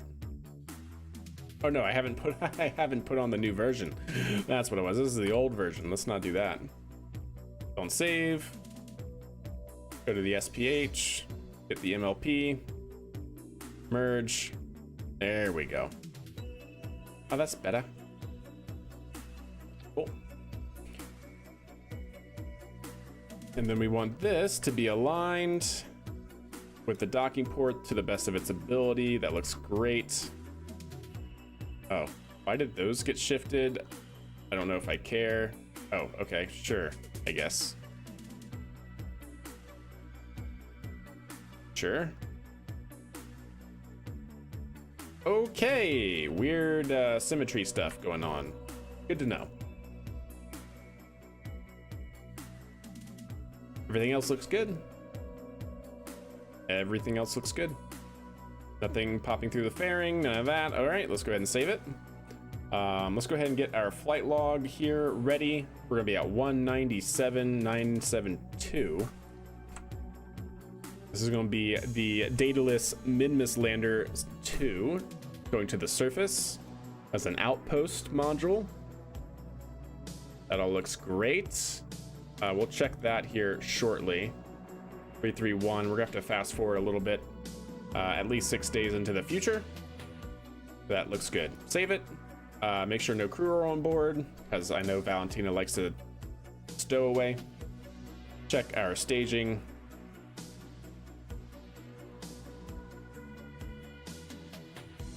Okay. Looks great. Ooh, no, that does not actually look great. Let's stop that right there. Good. There we go. Yeah, fairing deployment, then we don't do anything after that. Okay, save it. Let's put it out on the launch pad. And I think I'm gonna run another quick little ad break manually. Again, the stream will be paused. We're not gonna launch or do anything like that. We're just gonna set up the code. We're gonna set up our flight log and all that jazz. So I hope to see you guys here on the Twitch side back in just a few minutes. I do this to get rid of all of the Twitch ads that are injected midstream and at the pre-roll ads as well. So stand by in 3. All right, that should be running here. Tuckered out from usual workloads. Hey, understandable. My brain was cooked for no reason today. I found out at least last bite of my 9:30 p.m. dinner that I was eating with 2 forks and a knife just sitting in the dish doing nothing. Hey, so long as you're still able to eat it, right? Like that's the most important part. All right, so those are all of those. That's interstage, payload. Good. Okay, cool. All right. So flight log. We're launching on 32, so we need a time warp. How many days into the future? 6, so until 38. So we'll go ahead and do that. What's our time looking like as well? 398, okay. So 6 days into the future, chat. We're going to 338 for our rules. Keep the game progressing and all that. And we'll stop right about there, and we'll go until morning. How about like early dawn? That seems good. Yeah, we'll go until like early dawn.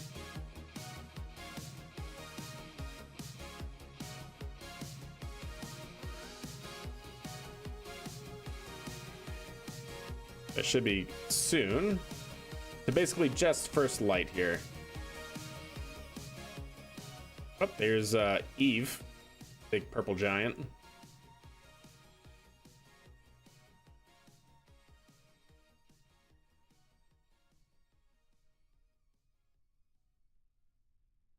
Should be happening soon. First light.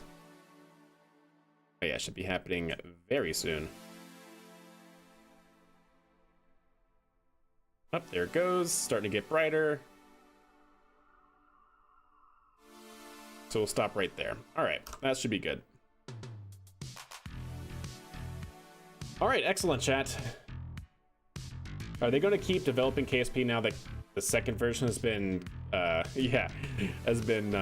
discontinued for the foreseeable future. Shootsy, I don't think so. Not that I've heard, because technically Take-Two owns all the rights to KSP right now, as far as I understand, and yeah. So like Squad, to my knowledge, doesn't really even exist anymore. So I don't think so.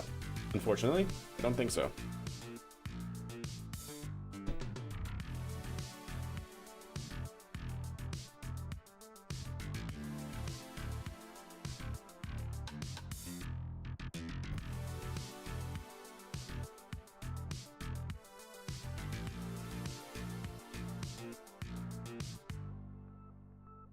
All right, well, let's see what we can do here, chat.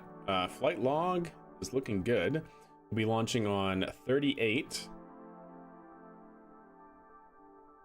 at 4:02, so T-minus 1 minute and 30 seconds. Twitch side should be back from ads. F? Wait, F? Wait, why F? Oh, F for KSP, yes.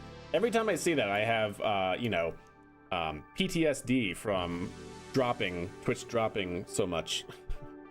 Dropping stream. I know RocketWorks has something up the pipeline. That'd be really interesting. Okay.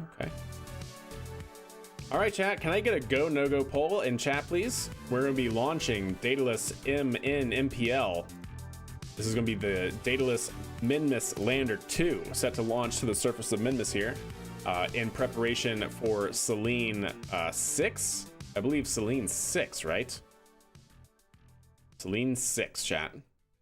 Yeah, this will be part of Selene 6. This is also going to be max service 17. That all looks good. Flight log is set up. Go ahead and get our flight systems here, max serva.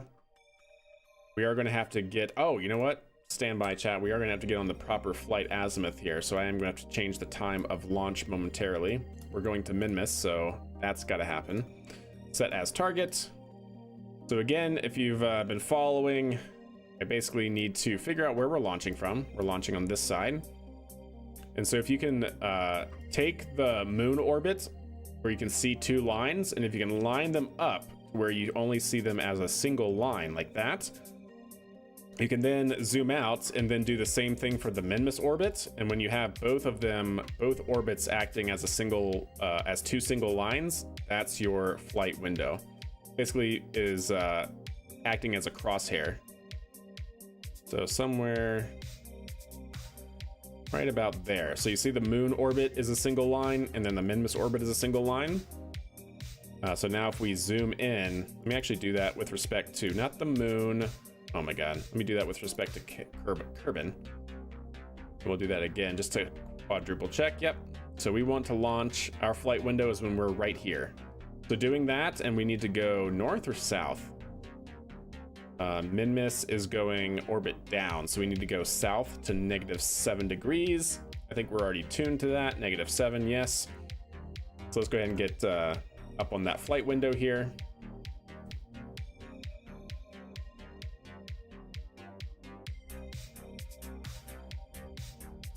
All right, just make sure one more time. Don't want to mess this up, chat. That'd be most unfortunate. So moon is a single line.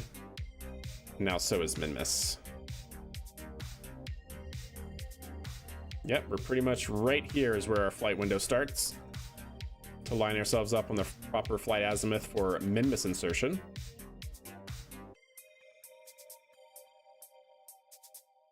All right, there we go. We'll stop it right there. Reset the clock for day 338 at hour 5. We'll call it 15:30. Okay, T-minus 1 minute, chat. And we did get a go. Are we getting a go from chat? I think we're getting a go from chat. Yes. Yeah, F for KSP, not frame drop. Good. Good. Yes. Very nice. All right. I think everything is fine. We're targeting -7 degrees inclination, right? Because we're going south. Yep. All right. I think we're good to go.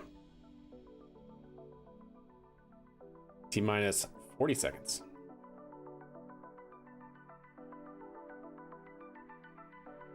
They fixed it in that hour? Good. Good, I'm glad. Yep. Yeah, red team sent out to the pad for that, huh?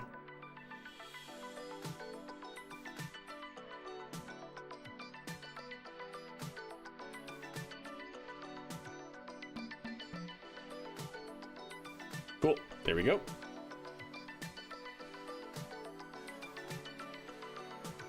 All right, and we're go for launch. Vehicle is in startup. T-minus 10, 9, 8, 7, 6, 5, 4, 3, single engine start, outboard engine start, lag sequence start. There we go. Vehicle has cleared the tower. Go for roll program. Nice. Vulcan 2 launch. This is definitely a Vulcan-inspired launch vehicle.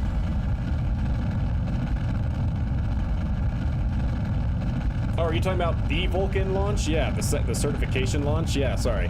Yeah, definitely super excited for that. October 4th should be happening on Friday, if unless something changes, right? What's the mod with the green rectangles on the right? Green rectangles. Oh, that one? KRPC. KRPC. All right, vehicle's throttling down automatically for max Q. And continuing to pitch down range. But yeah, what's good, Turkey Gobbler? How are you?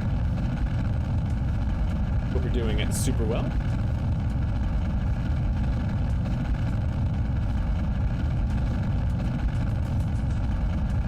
Looking good, chat. Looking good. Alright, so let's go ahead and get this out. We have another 60 seconds of burn time on this vehicle. On the first stage, of course.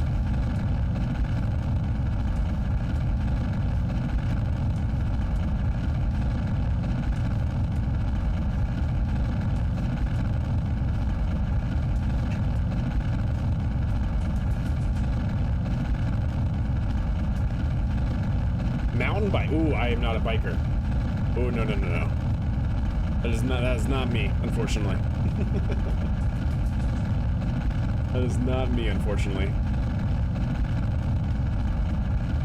Ooh. Yeah. No, I would not survive. All right, 33 seconds, looking good. Vehicle's throttled back up to 100% rated power thrust, past max Q. Are you a mountain biker? I assume so with that comment. That's pretty cool. It's one of the things I would like to get into, or at least I feel like I want to, but at the same time, 22 seconds.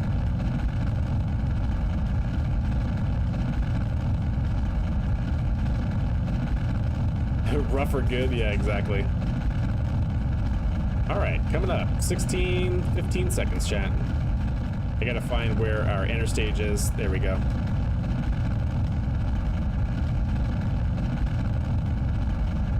Ten seconds.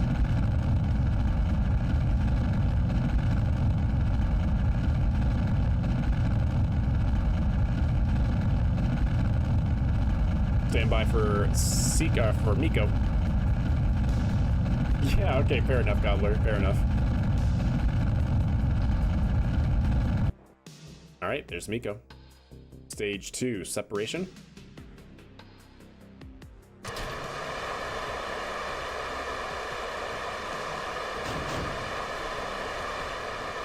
Bearing deployment.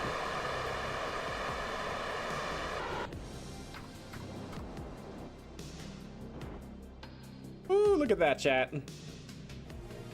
Not bad. Awesome. Is there? I'm not actually sure. Is there one? Is there a Vandenberg launch? Is it a Starlink launch?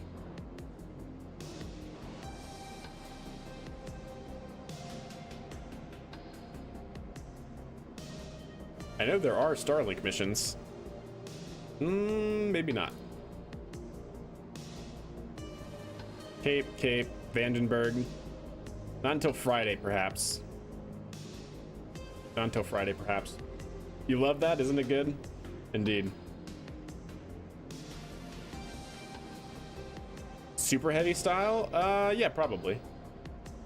Just probably not with this because it's near its maximum lift capacity.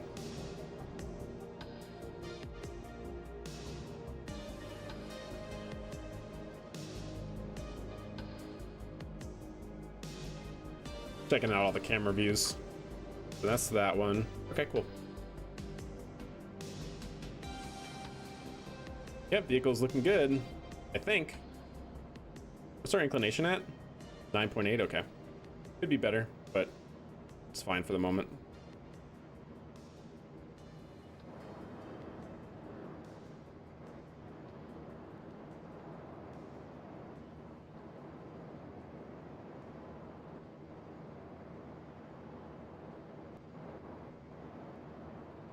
Trying to bring it back down a little bit.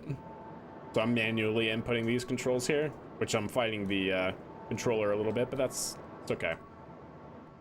I just don't want to be so far off in our inclination requirement. Not that it's really that big of a deal, but because this thing has a load of delta V, so there we go.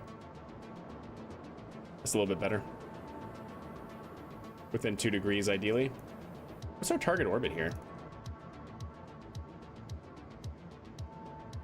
Target orbit is set for 100, okay.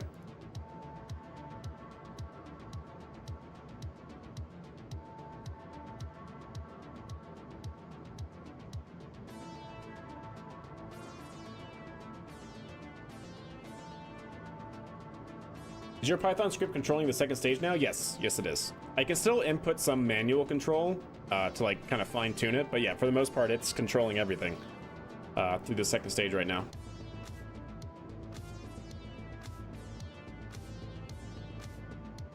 So it's trying to track apoapsis, it's trying to track heading, trying to track 100 kilometers apoapsis. Heading is trying to track an inclination of 7 degrees. All that jazz.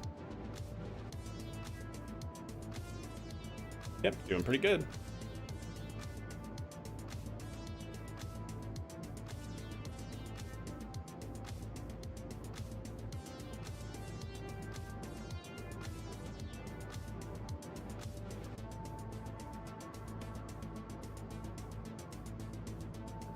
Can't wait for the Vulcan Cert 2 flight. Yeah, it's gonna be pretty good, no doubt.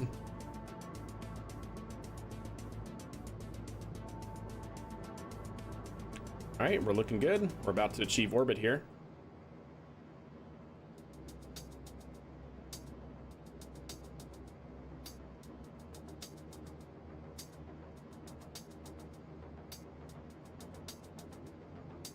All right, we'll see how good it does.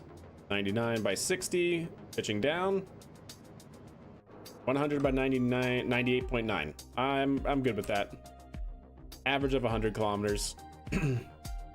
Okay, now we need to see how far off are we from Minmus.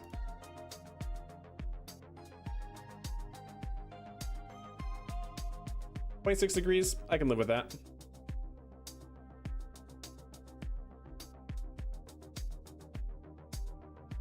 It'll be impossible to brew beer in space. I thought they've already done that on the ISS. I thought they've already done that. I could be mistaken. Who doesn't enjoy seeing BE4s light up? That's true. That's true. Yeah, 100%. Those things are a monster. Love it. Love it. Okay, well, we can go ahead and change the inclination if we wanted to, just to kind of keep us, you know, use a little bit more delta V out of the first stage, and then I think we'll let the stage actually do the rest of it. So we'll go ahead and add a maneuver.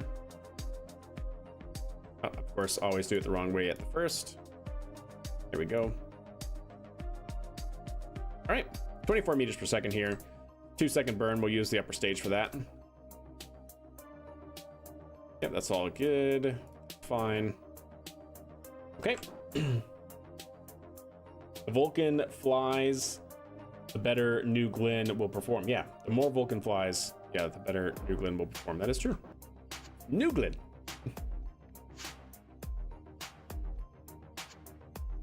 Think Vulcan will scrub or will it breeze through first try?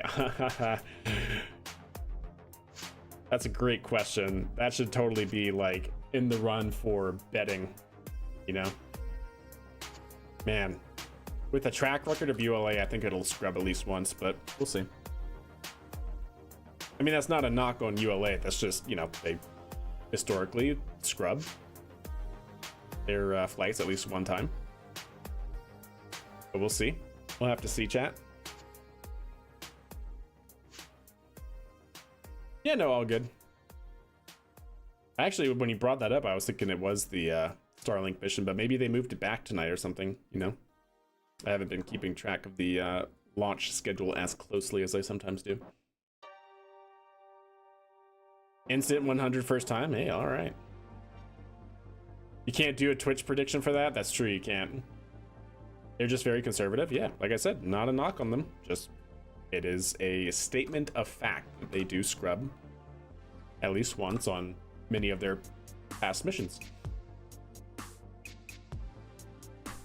Thanks for that. Turns out some Americans did manage to get a microbrew kit into space. Hell yeah, there you go. I was about to say, I was pretty sure that was something that the ISS did do as an experiment, as like some sponsored experiment.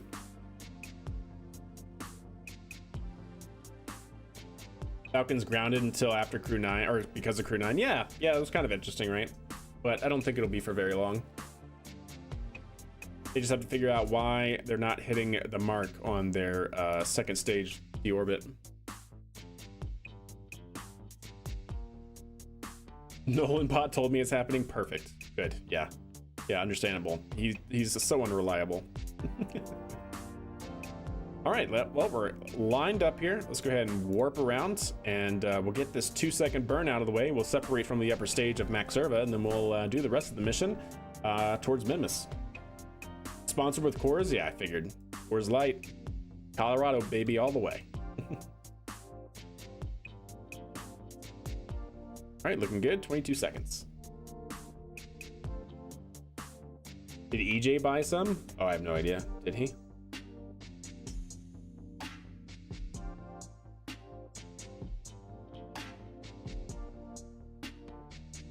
All right, let's go ahead and settle the tanks.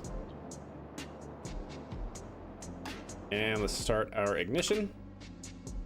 And shut down. Should be good enough. It is good enough. You try. Wow, okay. How do you really feel, Gobbler? How do you really feel? Oh, interesting, Element. Cool. That's neat. Okay, well, now we just got to get our intercept at Minmus. Actually, you know what? I guess we can go ahead and separate.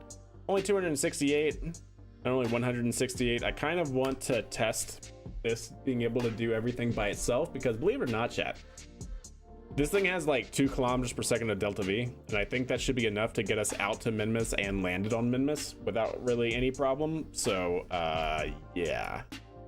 I think we're just gonna go ahead and separate this as well and use this as the primary vehicle from now on. Hopefully I don't regret this. We'll see. It's kind of neat to say that you have beer from space, so to speak. I'm not saying I would do that, but it's neat. Wait, is that not? Wait. Is that not actually? Wait a second. How is that not attached? That's a weird interaction. Is that not actually attached to that? I guess not. I guess this is attached to this and that was attached to that. Huh.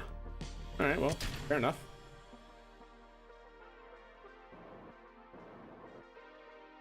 All right, let's go ahead and rename this for a second.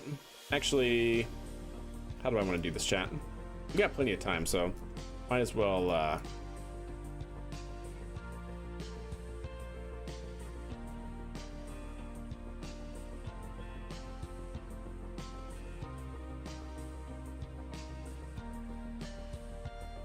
it's free floating trap between the struts, yeah.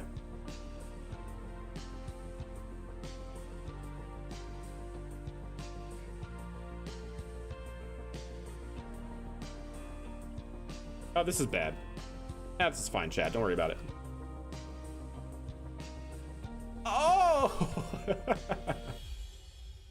There we go. And we'll just go ahead and deorbit this thing.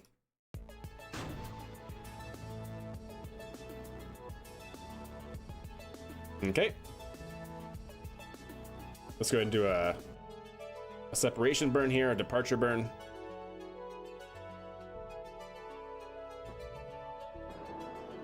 Departing from that, we'll do the same thing from here. Didn't you design this? What, this? Yes. I was just thinking that it was all in a line, but I forgot that I actually attached the decoupler to this, and then I attached the other thing to the docking port, so whatever. It's all good. I'm just hoping I could leave the kick stage attached to this so we could do the deorbit burns all in one go, but it's no big deal.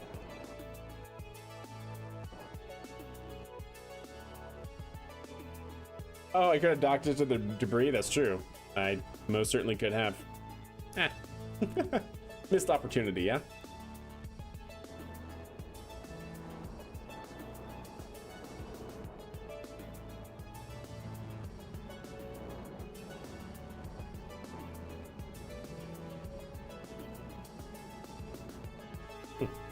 I find it interesting that this has an offset center of mass somehow. Like, why?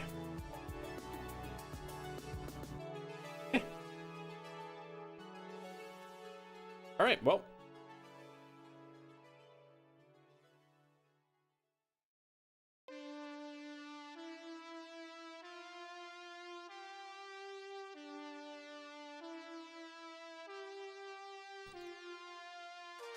Now that those are deorbited,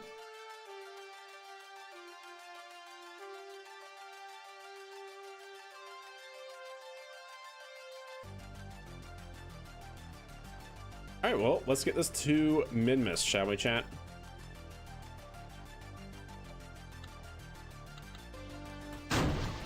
There we go.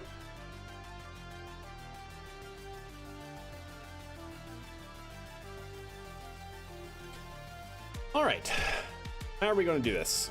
Add a maneuver here, bring it out. Are we going to get an intercept? Probably not from there, yeah? Yeah, not from there. There we go.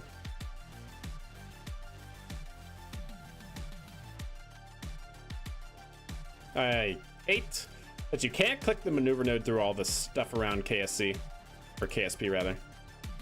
Kerbin. Can I just please click the maneuver node? That'd be great. That'd be grand. That'd be wonderful. Thank you. All right.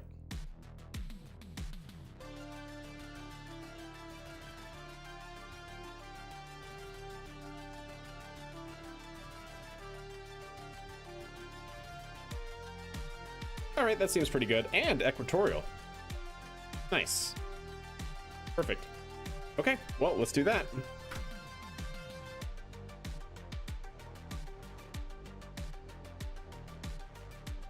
Those oxygen tanks are smaller than liquid fuel tanks. In what? For what?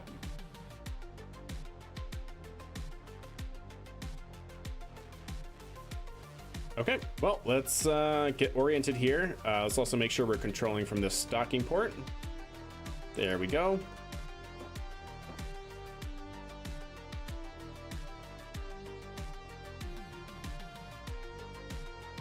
Hey, what's up, Captain? How are you? Yep, getting them into a transfer orbit here, just about. Yep, got a good intercept there, 13,000 meters. We'll clean that up once we kind of start going that way. It's gonna be a 2-minute burn in about 4 minutes, 900 meters per second required. We have almost 3 kilometers per second, chat. So not a problem. Go ahead and time warp a little bit into the future. And then we'll stand by for this maneuver. That's a good question. I'm not actually sure. I don't think that's how KSP tracks it, right? Because everything, like, the tank just has liquid fuel and oxidizer. But yeah, maybe I have one offset or something like that. All right, sounds good, Sunset. Have a good night. Have a good day at work tomorrow as well. Much love.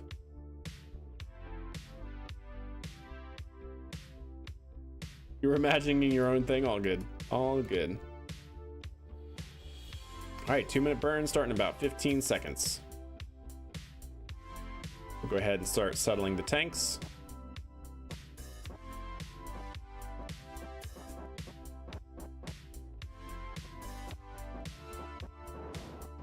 And we'll start our burn. There we go. It looks like we're just slightly off balance. But in which direction? That's better. 38, 87 and a half. 87 and a half looks pretty good. Cool. Can it compensate without? It can. All right, cool. We don't even need RCS for that. Sweet.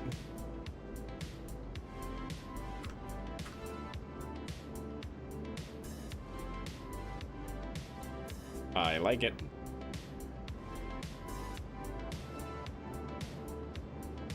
Got a long burn. We're only halfway through. Thanks, Sunset.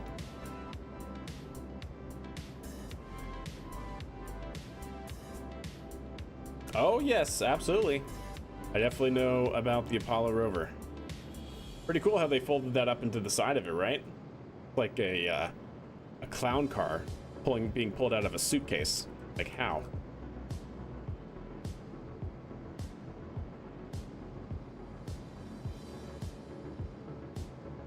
All right, almost done with this burn, and we're looking good.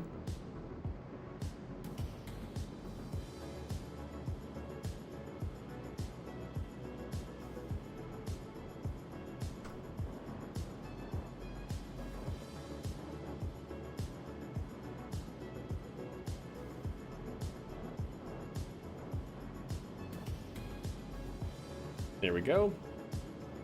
Coming up on the end.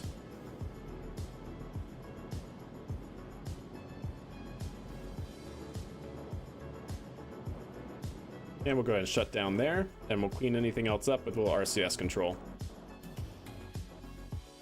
All right, what do we get? Yep, cool RCS control.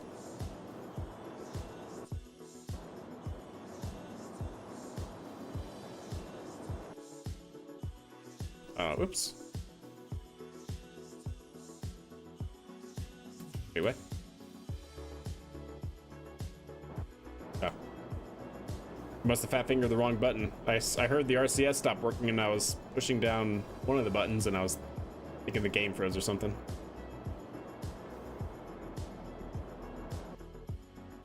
All right, good. Focus view.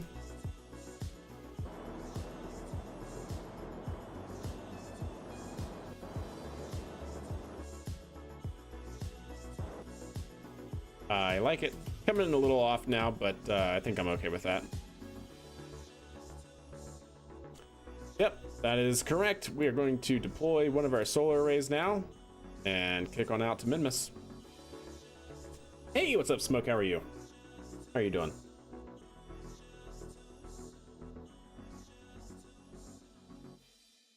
Not too shabby. Okay. So yeah, let's go ahead and I guess fly out here to Minmus. 7 days. Should be good on the whole electrical charge thing.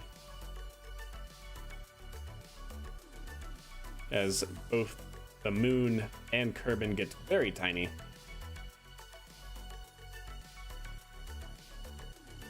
There's Eve way out in the distance. Looks like Drez, Duna maybe.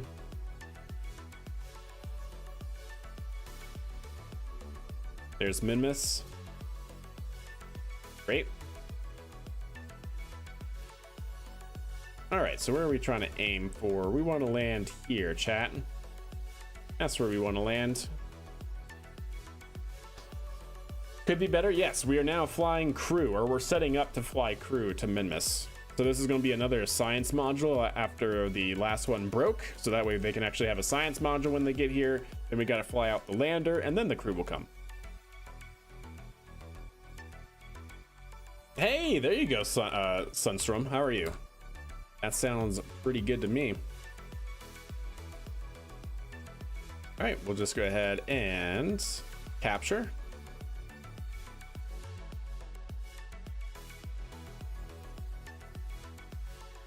Yep, something like that. Does not have to be perfect. Good.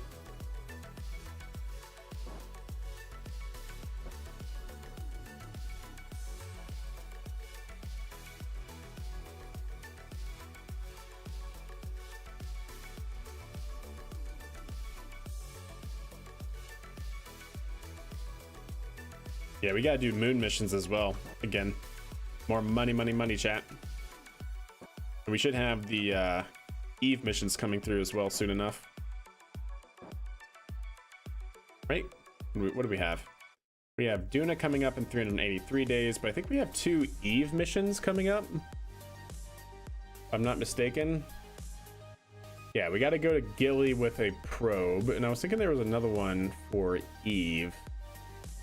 Yeah, position a satellite in specific orbit of Eve as well, with the mystery goo and thermometer and all that jazz. So definitely got a lot going in the pipeline for the near future.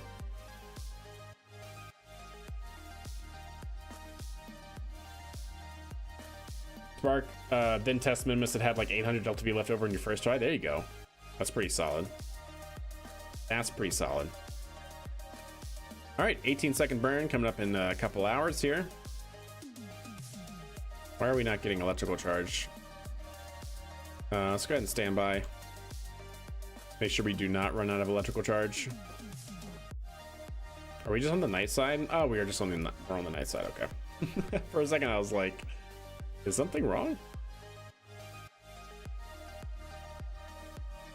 We're just behind Minmus for the moment.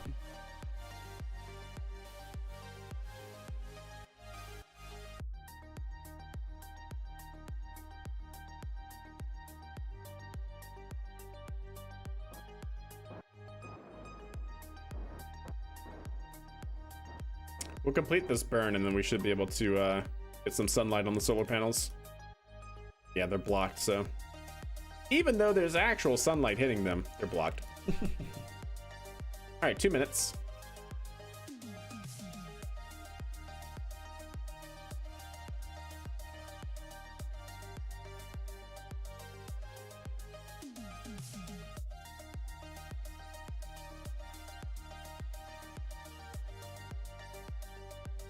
Go ahead and unlock all the other monoprop tanks, because why not?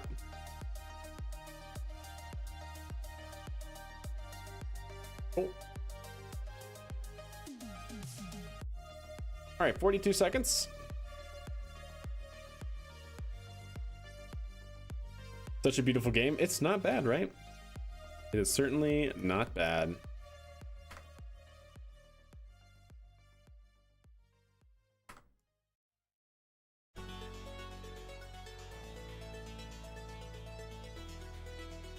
All right, burn and start in 20 seconds.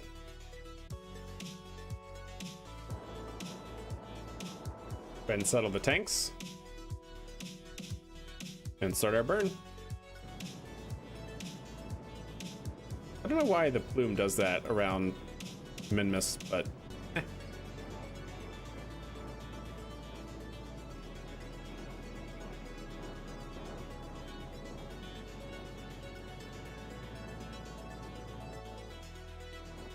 close enough.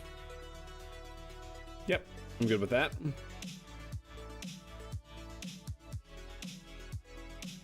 All right. What are you trying to connect to?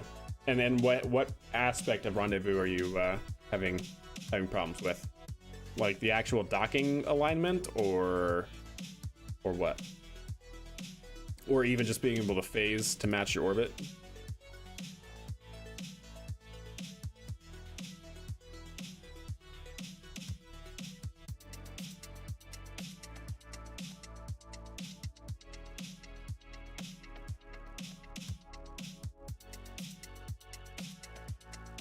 See if I can't. I'd like to not land on the night side if I can help it.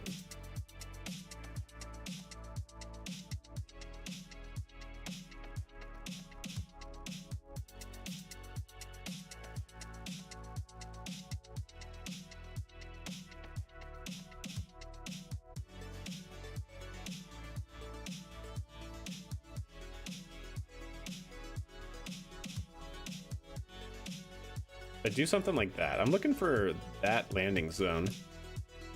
Ideally. Oh, there we go. That's what I'm looking for. Basically that right there, so to speak. Cool.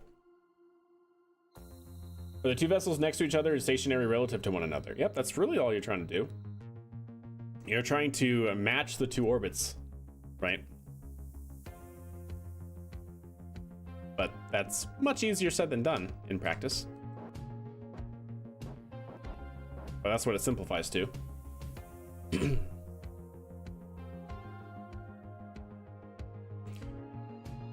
All right, we are now getting electrical charge back as we rotate to do this next maneuver.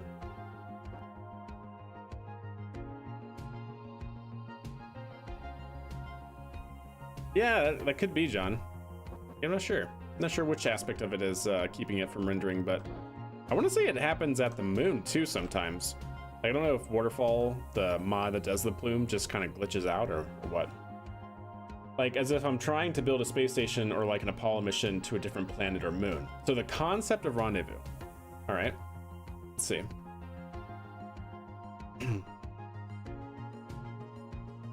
Sorry, chat, flashbang out. So, you know, when you're trying to rendezvous, right, you're really just trying to make your orbits the exact same, right? So you first want to match something like match your apoapsis, right? You want to match your periapsis. You want to match your inclination. These all need to be equal, right? Each one of these different aspects of your orbit. And if you can do that, along with others, right, but we won't get into that, right? You're just trying to make sure as many of your orbital parameters are the exact same. So a really, I think, easy-ish way to think about rendezvous, right, is if you're thinking about Kerbin, right, and you're looking at a orbit trajectory, if you're here, right, at the same apoapsis and periapsis altitude as your target, but your target is ahead of you, then you need to speed up to it. So how do you speed up in orbit? Well, you have to get to a lower altitude in order to speed up to catch up your vehicle, right? So by speeding up, you lower your orbit. So you want to burn retrograde and get onto some kind of transfer orbit that takes you a little bit lower. And as you do this, because you're going faster, you will eventually catch up to your target. The reverse is true as well. If you're looking at different orbital trajectories, and if you're here, but your target is behind you, then you want to slow down. How do you do that in orbit? You increase your orbital altitude, you increase your apoapsis. So if you burn prograde and get onto a transfer orbit that takes you up here like this, then you'll slow down over time relative to your target. So really how I do rendezvous is I make sure I get my inclination fixed first, right? Because if, you know, the worst thing that you can do is a large inclination change. So try to match your inclination first. If you're just going to equatorial straight off from KSC heading east, perfect. Then that's the easiest way to get onto the right inclination, right? From there, I then try to match my either apoapsis or periapsis to the apoapsis or periapsis of my target. Because once you have that, and if you look at it from the top view, right? If this is your orbit, then ideally your, well, let's actually call that our target orbit, right? So this is our target orbit.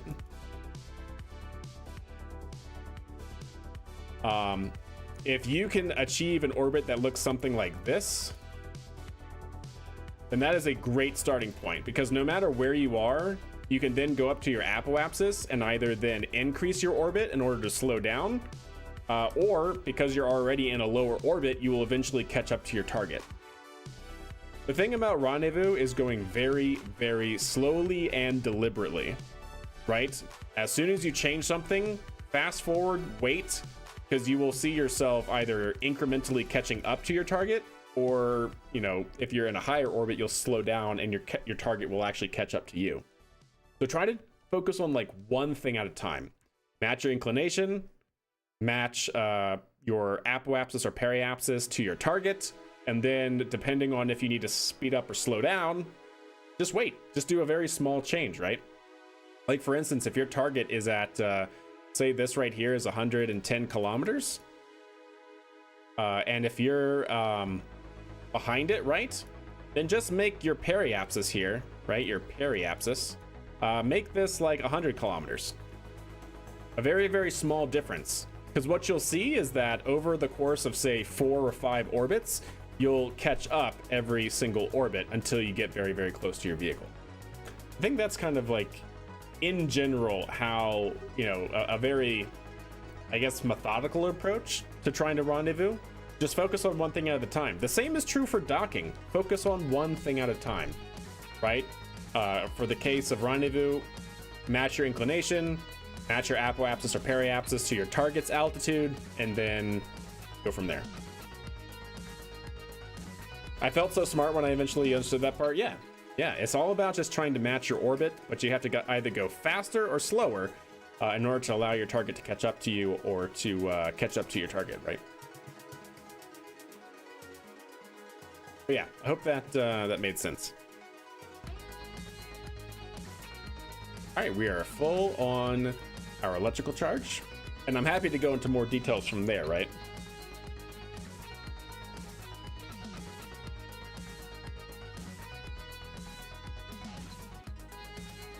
All right, that seems good. Let's go ahead and time warp.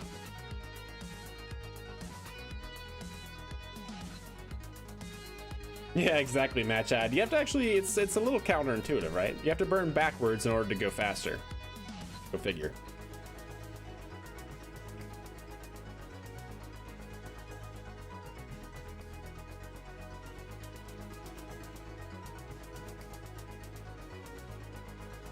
All right, that seems pretty good. 4-second burn coming up in about 1 minute. Hey, Ryu, how are you? Hope you're doing well. Good to see you.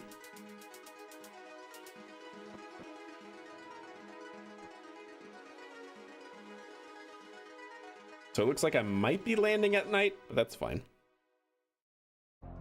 You spent 2 hours rendezvousing just to find out my docking ports were backwards. Oh no. That is the worst. Oh, disgrace. Oh no. I can definitely say that has happened to me as well.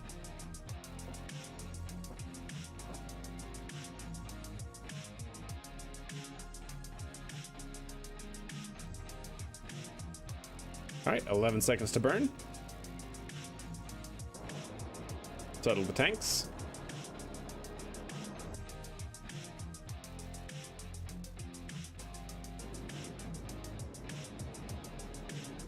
And shut down. Just trying to get it close enough. All right, that's a little bit too far. We'll burn RCS a little bit backwards here.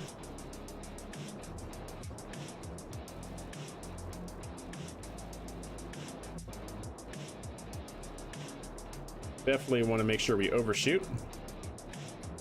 All right, that seems fine. Cool. I'm doing pretty good. Doing pretty good. I never understand the landing close to another target. What do you mean? It is a KSP special, the best laid plans and highest engineering to be failed by the one part you didn't or couldn't test. Yeah, that's true. Oh, the red crosshair mod. Yeah, this is called trajectories. It's a mod that tells you, especially for no atmosphere, it's very accurate. It basically tells you where on the planetary body you're actually going to land. Because this is just showing you your trajectory, right, relative to the surface. But the surface moves, right? The surface rotates. So the X is actually showing you, with respect to the rotation of Minmus, where I'm actually going to land when I impact over here. Oh, I mean what I'm doing without mods. Ah, well, we're setting up for a Minmus mission to send Kerbals out here soon enough. That will be our next goal. So basically, setting up a base on Minmus. using landers and such to create an infrastructure that can be continuously used for future missions. One of those community fixes is probably conflicting with scatter. Oh, that'd be interesting. Could be. Yeah, and Red Cross is a mod, yep. All right, that's looking pretty good. I kind of want to go a little bit further down. Make sure I come right over the top of it. Like that.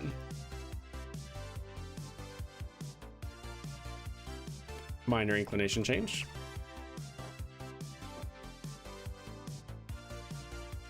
Yeah, you employed the trained eyeball, that's right.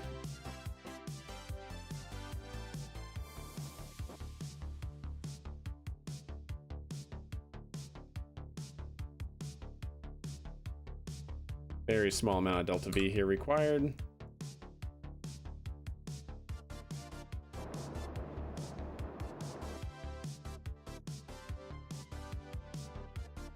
Okay, something like that. All right, we should be good to go for landing, chat.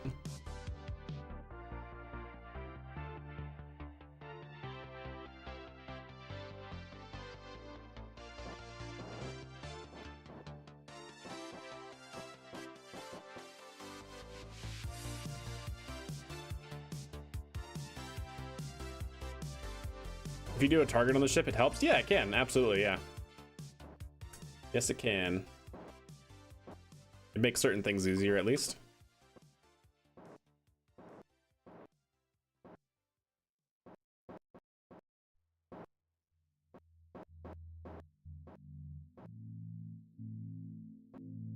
All right, there we go.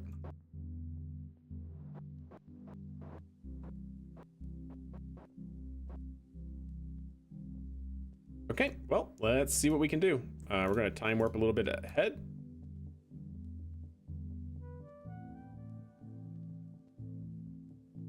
Right, massive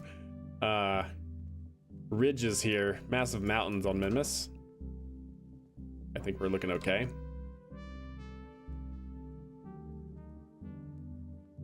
Ooh, yeah, we are close to that. That is fine, that's fine, it's fine.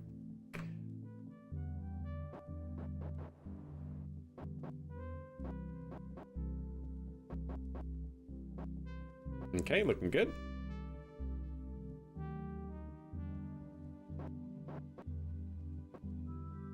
All right, let's go ahead and do a little burn here. Start slowing down. Slows us down, brings us within our target here as well for landing. Looking good.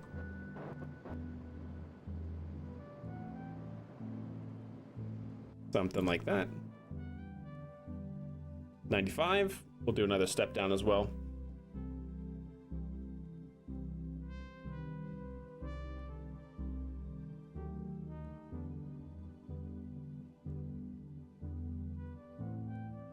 Cool. Time warp a little bit more.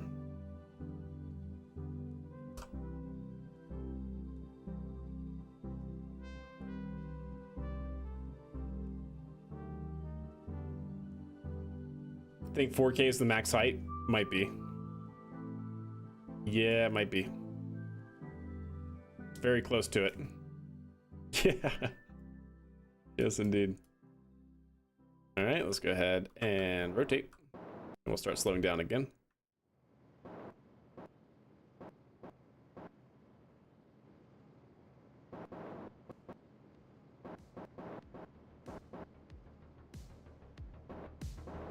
Yeah, plenty of delta V to work with here, so I'm not really worried about that.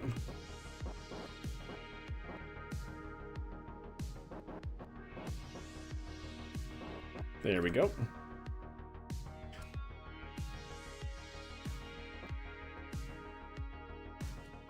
Plenty of monoprop. Yep. And that's where we want to land, chat. Truly a science location. That's what we're aiming for.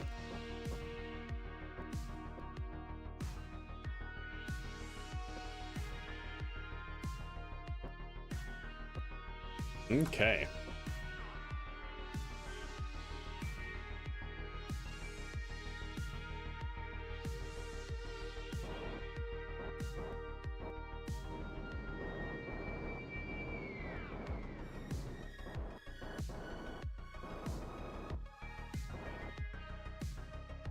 Oops. That's fine.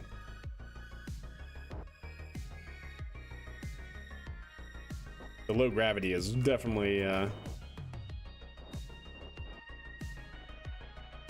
makes things interesting, chat. There we go. That should be better.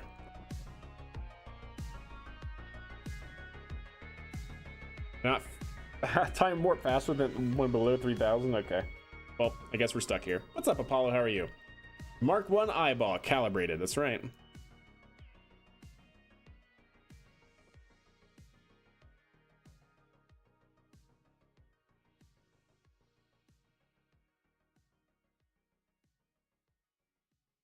All right, looking good, looking good, looking good.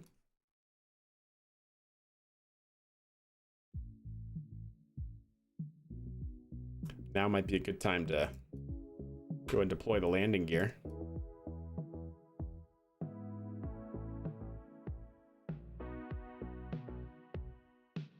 Landing gear deployed. And locked. Okay. Everything coming into render range. There we go.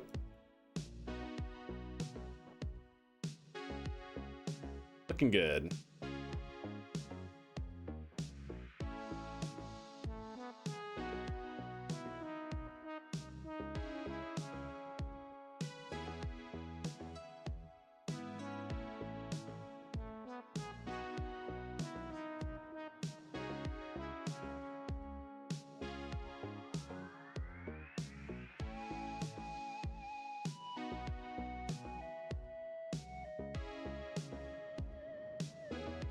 Okay, start slowing down here.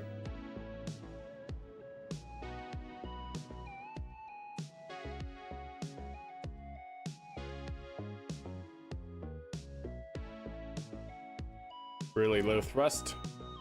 Looking good though.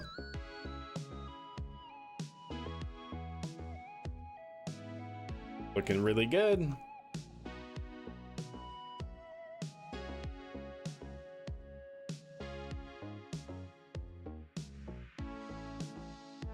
All right, we should just be able to come straight down now.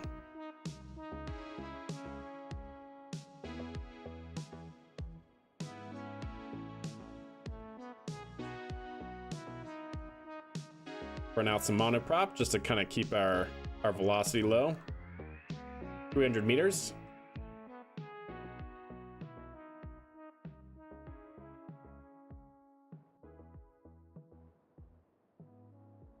$200 meters. Looking good.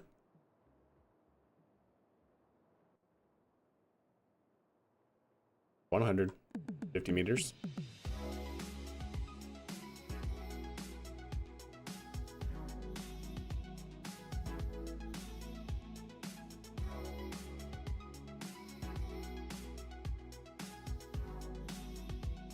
Okay.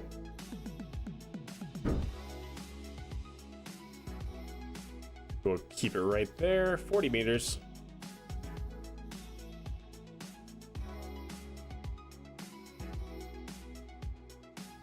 $20 meters.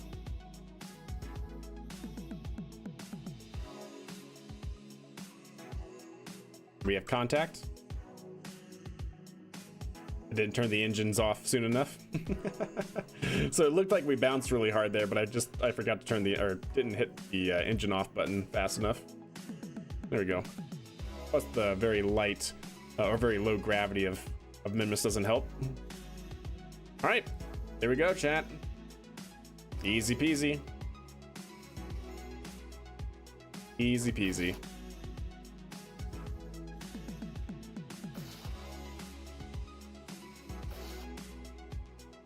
Nice. Here we go. Take off? Yeah, we instantly touch down and then take off. 100%. No, I could not. No, this thing is too big for that, unfortunately. The monoprop certainly does help limit our descent. Okay. Well, there we go, chat. Not too shabby. You know what we could do?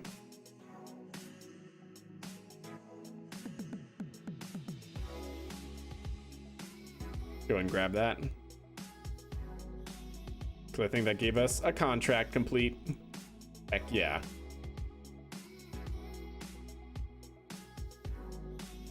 $130, chat. Nice. Okay. Go ahead and F5.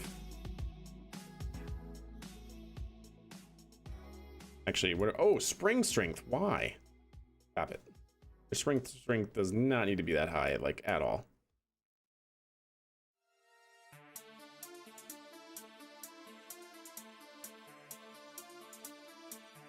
.2. Yeah, it's probably good. Why was it so high? Oh no. All right, there we go.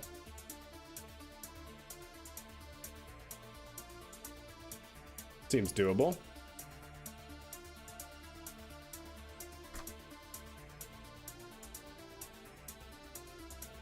Maybe rotate to get full solar sail? Maybe. Maybe. It's actually not a bad idea.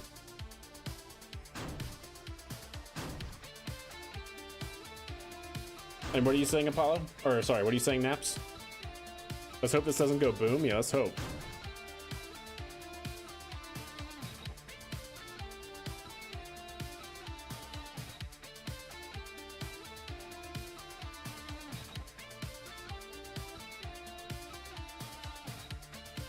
There we go. Rotated.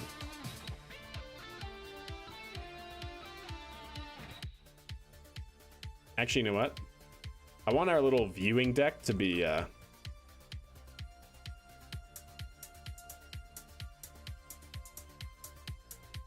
facing out over the water, essentially. So Kerbals can watch the sunset and sunrise, of course. Well, it'd be the sunrise, I guess.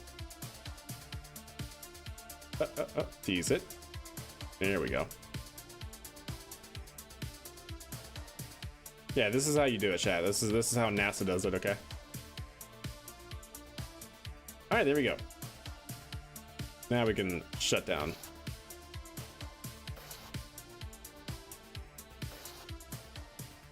See, now they have this little chair, this little deck facing in the direction, vicinity of where the sun comes up. Okay. Now with that, go ahead and undock.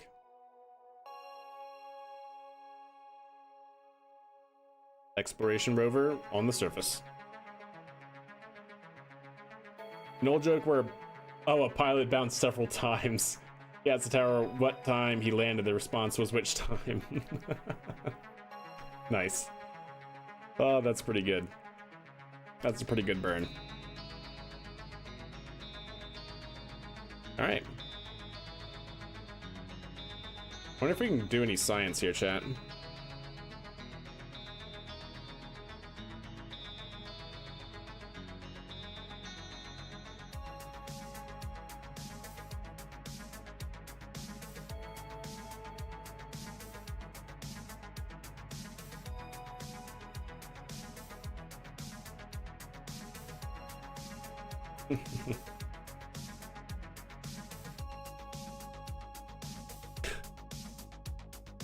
I love this rover, chat. This rover's so fun.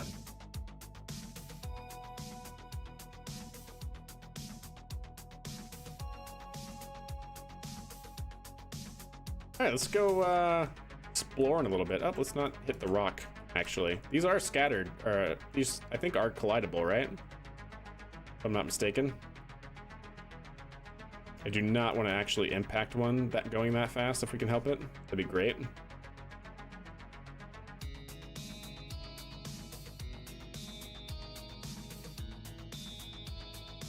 Yeah, I just want to make sure these are collidable so I know. They're not collidable? How are these not collidable? I have it turned on. That's weird. But feel free to do reject my talk. No, all good, all good. It was a good thought for sure. How is that not collidable? I have that set. It collides on the moon. What's changed, chat? Is Minmus not collidable in general for the scatterer? I'm actually not certain. All right, well we made it here, chat. I'm gonna save the science. Well, I guess we can still observe, right? Wow, the frame dropped though. We'll go ahead and keep that. And we'll go ahead and keep that. Because once the Kerbals arrive, they can pick the science up and store it into the science module and use that.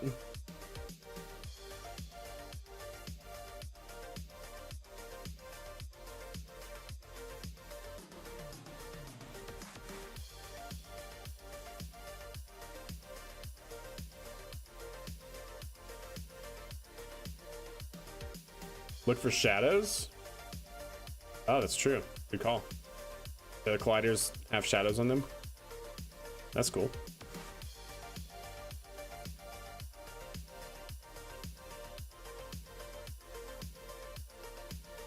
Yeah, let's see that then. Let's wait till daylight on Minmus.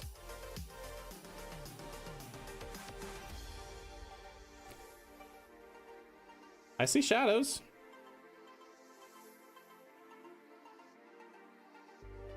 There's a shadow.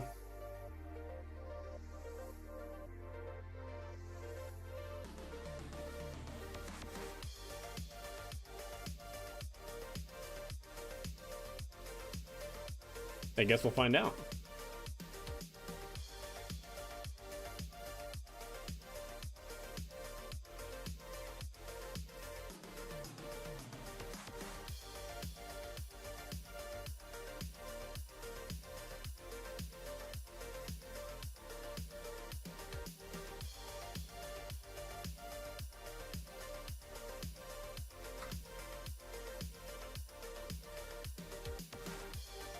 Nope. Shadow means nothing. I don't know. I mean, we have parallax illusions on. I'm not sure. I'm not sure what the problem is.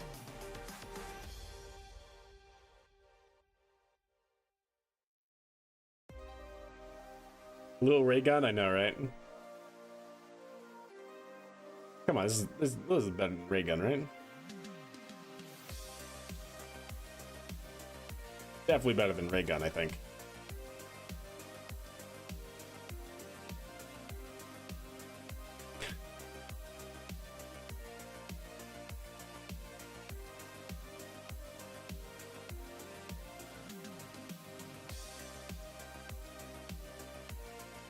Your information was incorrect. All good. I won't hold it against you. Okay, well, is this collidable, chat?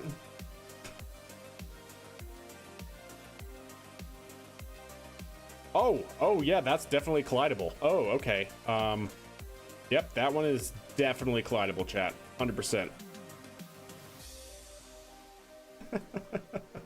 The lander is 100% collidable.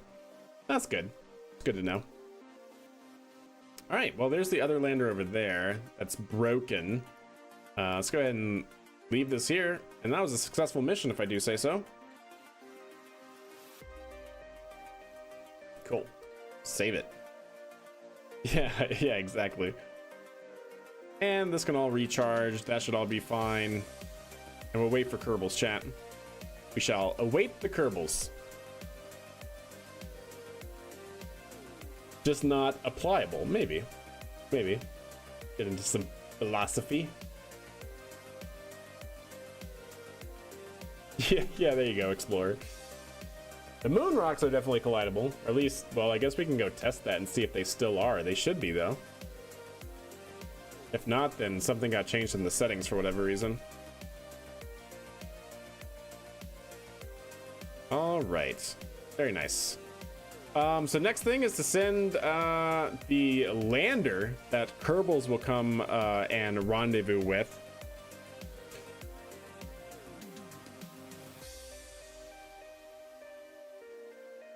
Yeah, Now it's the actual lander vehicle. So let's go ahead and time warp 12 days from now. So from, actually no, we already did that, right? Because we took off 38. So we need to time warp until 50. There we go. We'll call that good for now. And now we need to launch the lander version of that vehicle in our extended fairing. So let me actually go to the SPH and figure out which version that's going to be. It's going to be the SAV, the Surface Ascent Vehicle. All right, Ryu, thank you so much for hanging out. Have a very good evening. And have a good Tuesday. No, I don't want that. I want to switch. Load it up.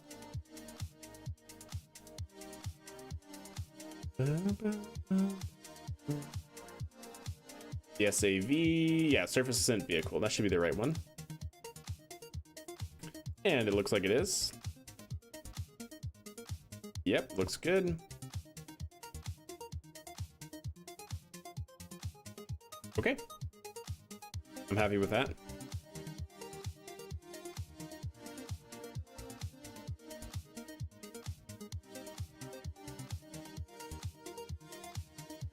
Yeah, this is 5 extra tons of payload.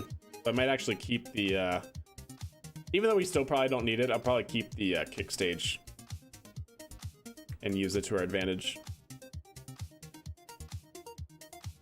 Looks sick, thank you. Thank you. Not too bad at all. Okay, well, let's go ahead and save it. Make sure, you know what, I think I want to do the same thing I did here, right? Which means this, toggle lock on 1. So engage servo lock, engage servo lock. And same with these, engage servo lock, engage servo lock. And then on 2, disengage, disengage, disengage, and disengage. There we go. Hey, what's up, Daniel? How are you? And then from the staging, I can get rid of all of these. And then we can just go ahead and lock these out.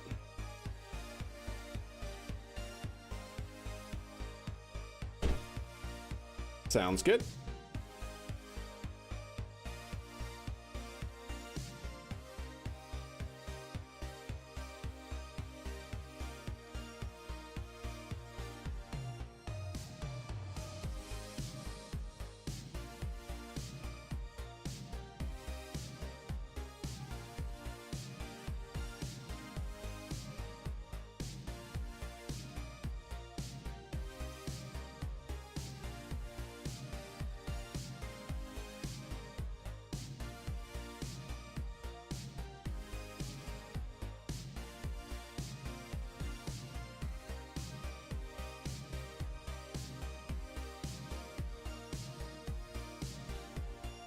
Actually, 1 second, chat. Let me bring these all up again.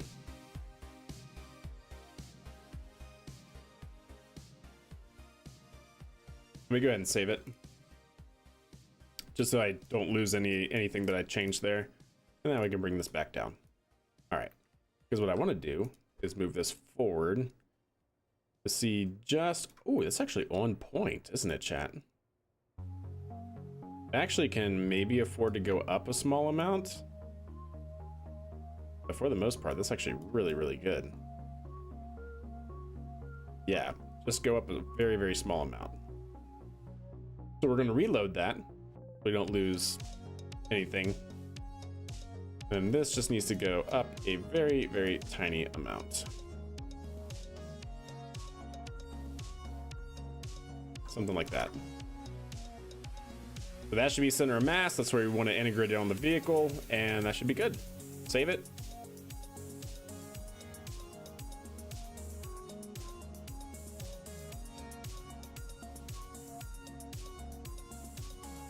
Yep. All right.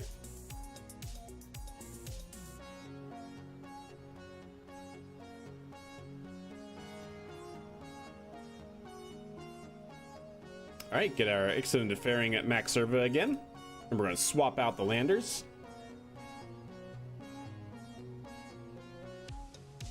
There we go.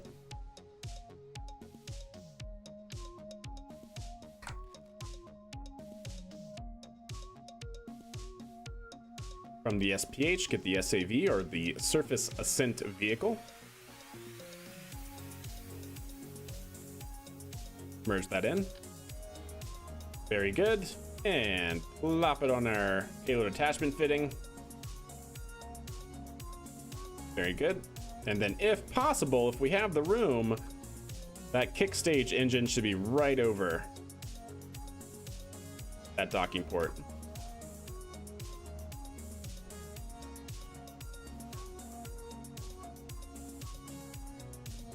That's pretty much what needs to happen.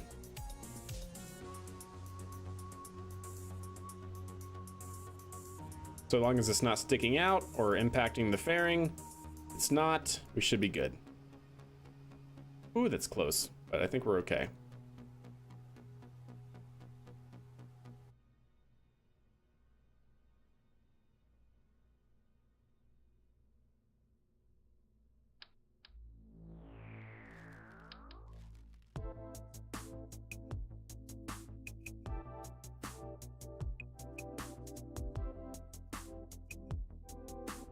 I need science, surface science, right? The deployed science. There we go. We have those. I need a control station.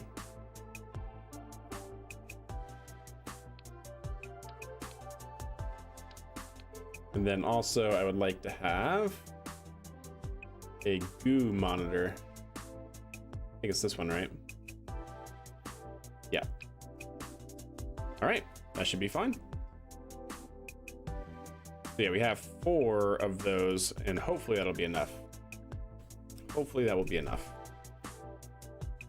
Oh, that is so close to the fairing, chat. I hope it's fine. I hope it's gonna be fine. I'm sure it'll be fine, chat. I'm sure it'll be fine. Okay, so everything got ruined, chat. Ruined. So that's got to go way up here. Then these engines need to go way up here. Then that engine and that separator got to go up there.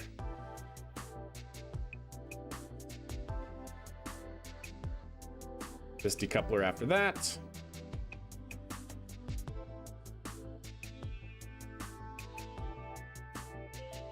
Okay, where's the other fairing? Is it this one? Yeah. Staging got all messed up, chat.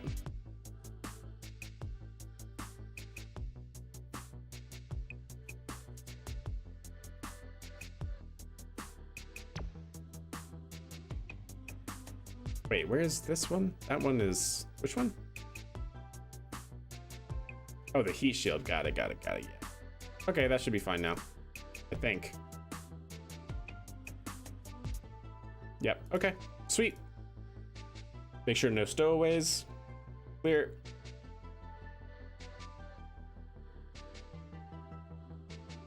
That was certainly a complete success. Go and take this one. This is going to be 18. This is going to be DMNL 3.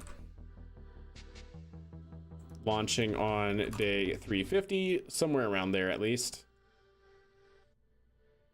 This is going to be the SAV, Surface Ascent Vehicle.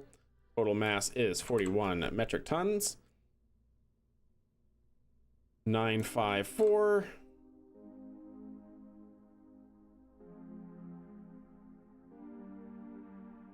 Let me actually see.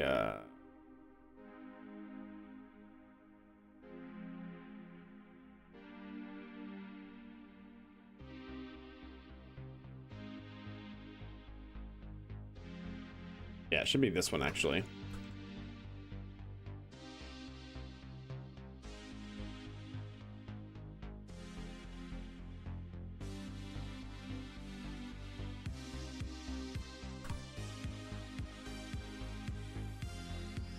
Go ahead and paste.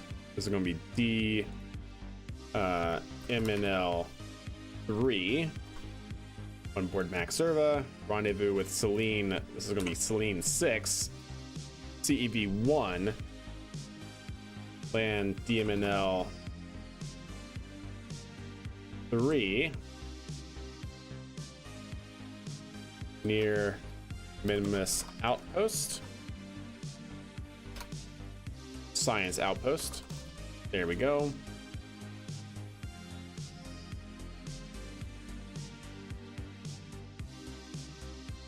CEV1. There we go, chat. Perfect. Hey RJ, what's good? So I got home a little late to where I do know the winners, but I couldn't get everything into a viewable format like we did the presentation last time. So we're gonna do the overview on Wednesday, RJ. But yeah, how are you doing? Don't forget you need a solar panel for each deployed thing. I think I did that. We have 4 solar panels and we're bringing 2 experiments up, essentially.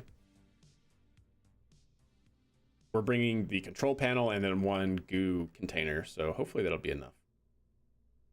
Hey, understandable RJ, it happens, man. It happens. Get burnt out, get bored, all good. All good. Okay, with that, chat, that should all be fine. Let's go ahead and launch it. Next one is go, chat. We gotta get on the proper flight azimuth once again, though.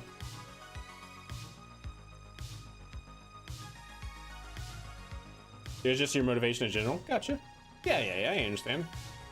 Still happens.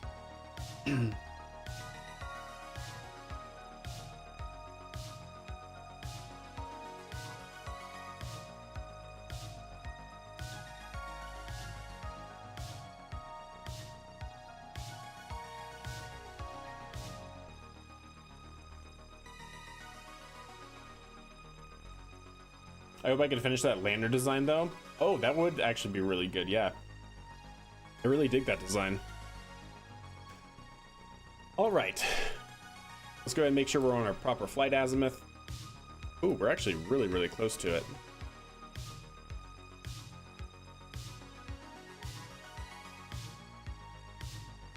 I think.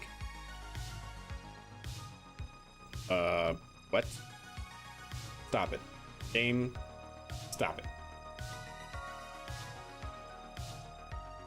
How?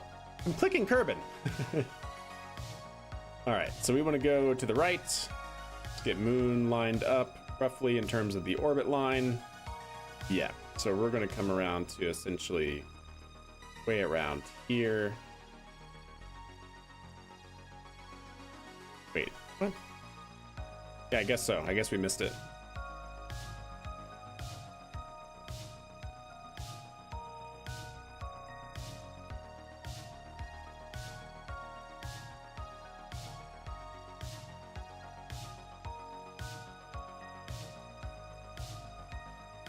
Somewhere right about there, chat. So this right here is going to be our launch window. Let's go ahead and time warp around to it. We'll update our flight time, or our flight log. I wanted to build another lander composite that carried a pressurized cargo hold in the front, but it was too big for the small rocket. Yeah, well, I mean, you could have used the Max Serva. I will say that nobody did use the Max Serva, which is interesting.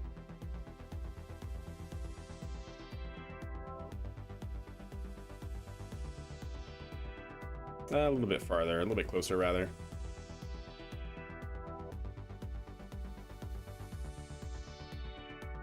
Something like right about there. All right, so we're gonna be launching 351 at 2:06. So T-minus 1 minute, chat. Can I get a go, no go poll from chat, please? Are we go for launch, chat? Are we go for launch? Are we good? All right, we look good. Everything else should be fine. Let me make sure we're going, are we going up or down? We're going up, so it's gonna be +7. Need to change this trajectory real quick. That's gonna be +7. And you know what? I'm gonna try not flying this. I wanna see what happens if we do that, chat. Might break it, but we'll see. We'll see. All right, we're gonna go from chat. We're gonna go for launch. Awesome. T-minus 30 seconds.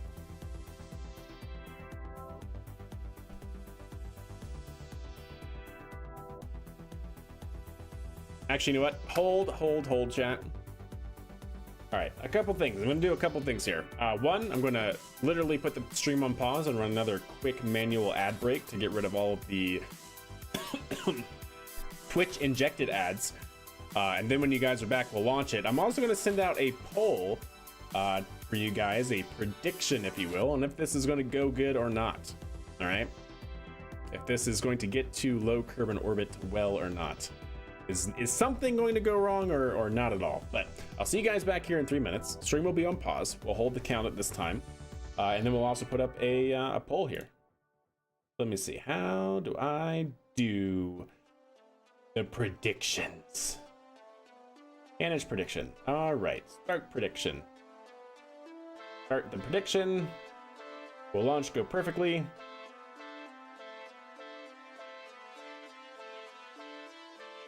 Let's see.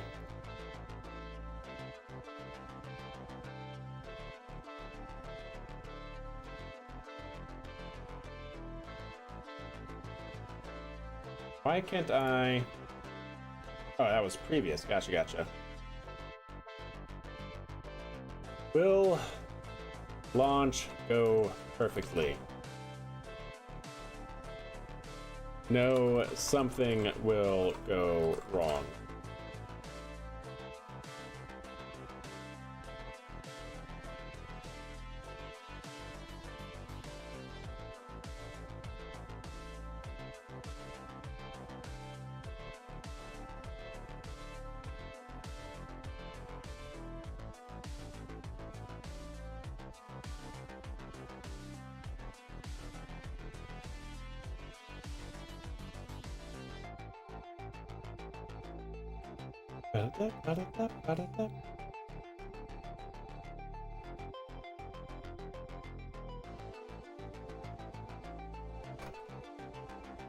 How will the launch go? Perfectly. Something will go wrong. All right, there we go. We'll put 1 minute on there. Maybe, yeah, 1 minute. Our prediction. We'll see how this goes. Up for you guys. Yeah, perfectly as in no anomalies. Not a single thing will go wrong. Literally perfectly. You know, fairing deployment, perfect. You know, it will achieve low Kerbal orbit. Yes, it's all related to low Kerbal orbit, right, chat? Not the whole mission, just the launch. Because remember, we did change something in the flight software without testing it, so we'll see. We'll see if commenting that out has any sort of adverse effects. But otherwise, it should be, it gets to low Kerbal orbit without any problems.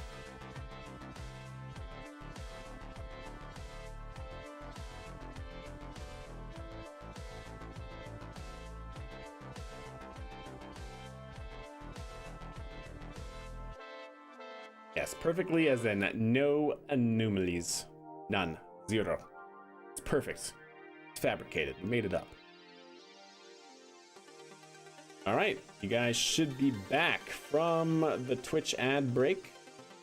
So we should be good to roll here. Predictions are over. We had a few takers. I dig it. So with y'all being back, let's go ahead and continue the count. T-minus 30 seconds. Mark. All right, here we go, chat. All systems are looking normal.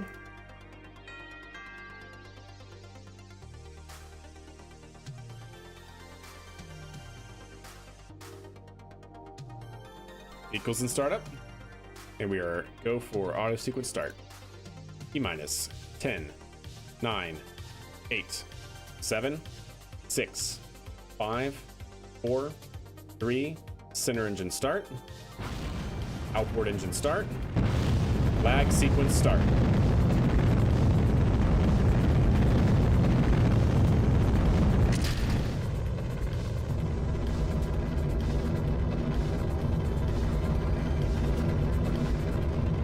Nice.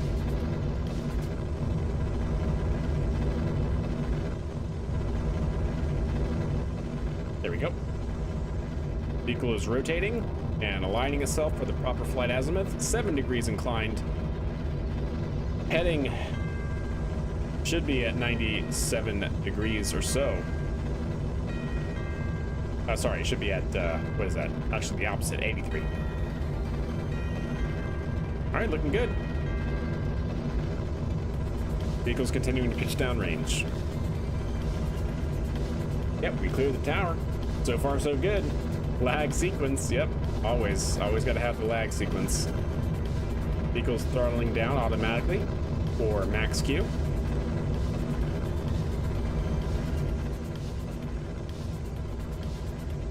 All systems nominal as the vehicle continues to pitch downrange.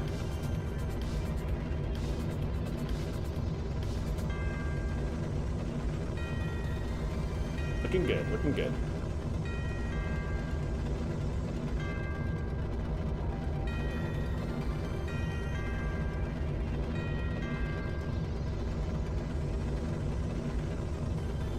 I'm glad you're liking it, Apollo. All right, we have about 60 seconds left in the burn on the first stage here. Vehicle's looking good.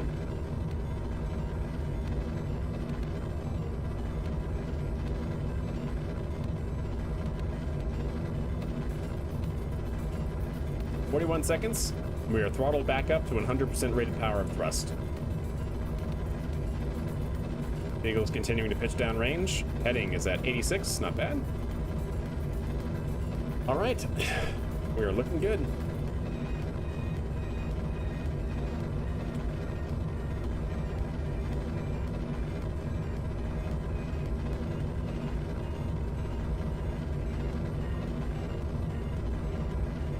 Stand by, 24 seconds.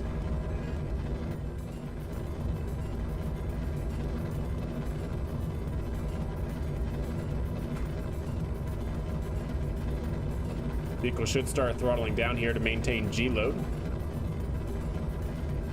Trying to maintain 4 Gs of acceleration and no more.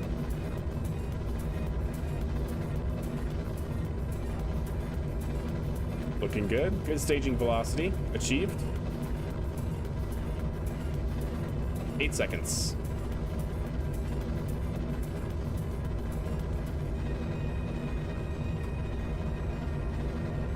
All right.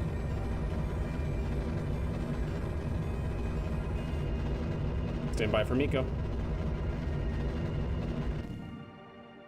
We have Miko, and we have second stage separation.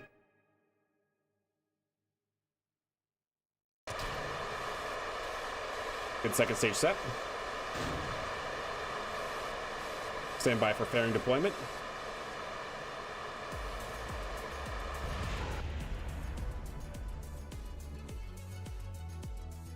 Well, chat, there you go. We did indeed have an anomaly, so I don't know what kind. The structural tube crashed into the fairing? The structural tube? Huh. Okay.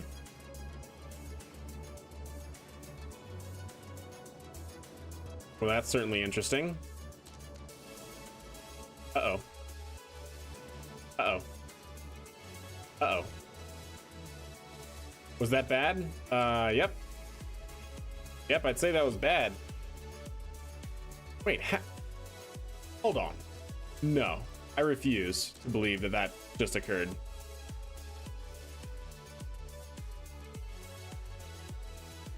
How? How did the structural tube get damaged?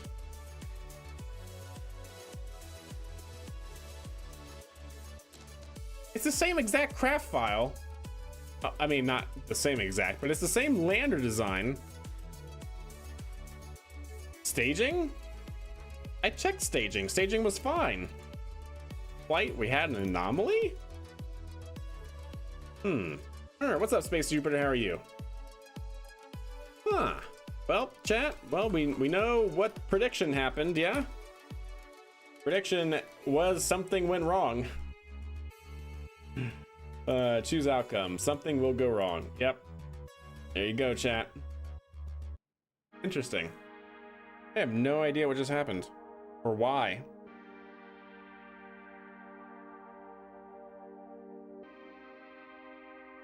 Well, isn't that a bummer? It's the same, it's the same lander. It's a slightly different craft file, but it's the same lander. Something happened to the structural tube.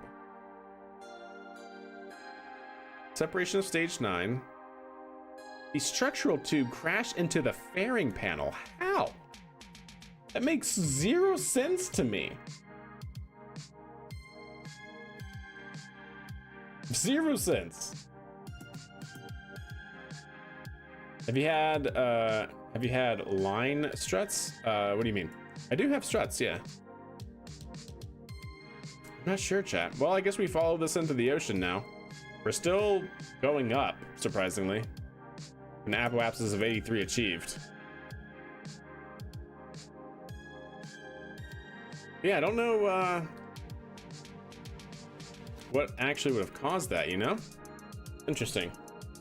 I'll have to go back into the craft file and see if I messed up on placement of something. Or staging, like somebody said. I don't think it was staging, though. What's the name of this song? It's called Gracious Skyline by Stream Tunes. Yeah, Gracious Skyline by Stream Tunes. I think I have a link to it somewhere on YouTube in the description. Could the change to the flight software be related? Possibly. I'd like to definitely try it out. Oh, and Apollo, let me know how you want your Kerbal cooked, my friend. Now Kerbalize me, yes. Let me know how you want it cooked. Your personality traits, your, you know, your role and everything, right? All right, well, vehicle is entering, and it's surprisingly stable. I have SAS turned off, and it's just falling... falling in a pretty... Oh, there it goes. Now it's starting. Has a phone number for me to call? No, get out. Murphy's Law, true, always. All right, it's in its stable configuration now, interestingly enough. Yeah, I'm at a loss for words about that. Oh, sorry, your role, your options. Kerbals, create.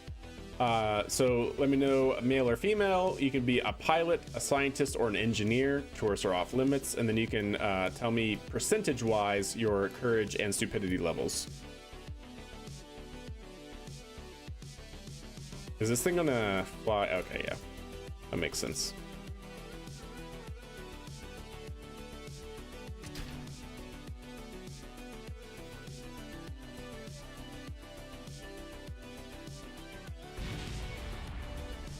Now what happened?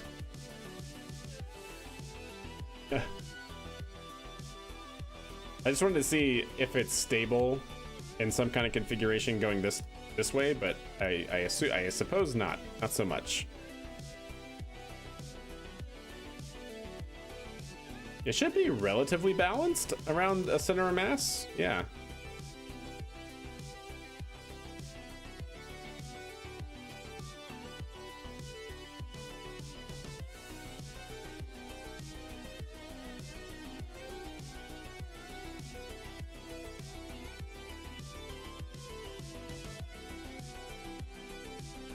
All right, well, here we go, chat. We die.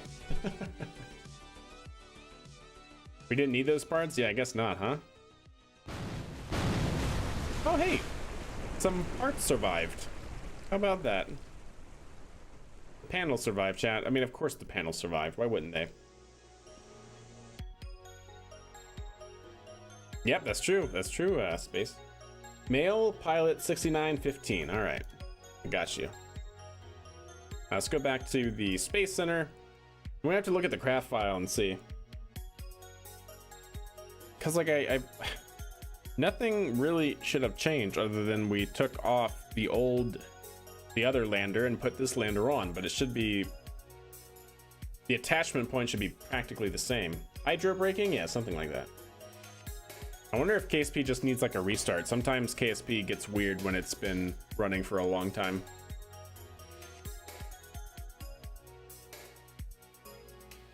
Kind of interesting though. No, I don't want to revert. Stop it. Go ahead and clean up the pad. Okay. Yeah, I'm not sure. Okay, so let's do a Lapa. Male pilot. Courage at 69 giggity. And then 15%. All right, there you go. Alapoa. Alapoa. Great. All right. Well, let's go check out that craft file and see if we did something stupid.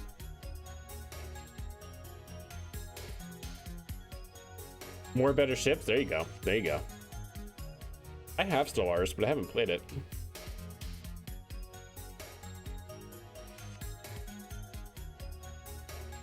I wonder, chat. I wonder what the dealio is. Why? Why now? Why this launch vehicle?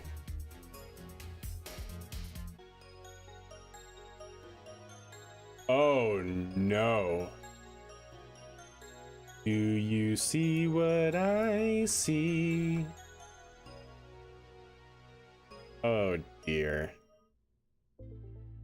Do you see what I see? Stupid camera.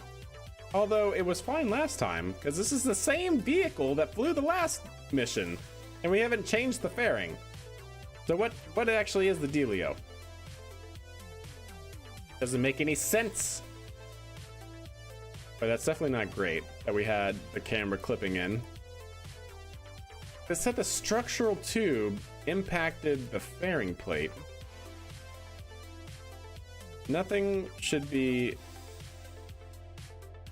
unless that? Because technically the fairing, is that why? Maybe. Like, is it worth doing this?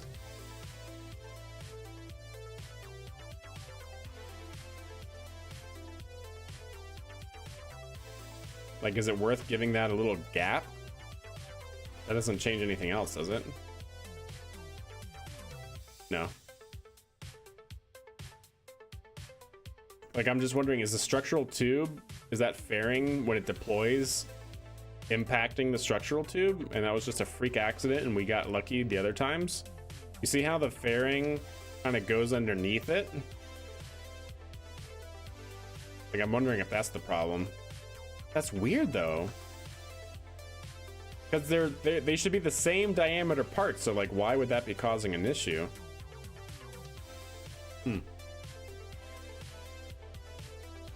We did indeed have an anomaly, yes.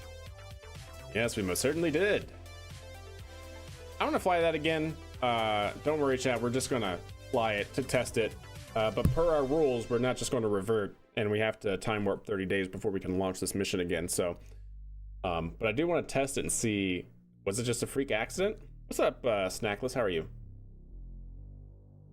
Alopa, yes. Like aloha, but alopa.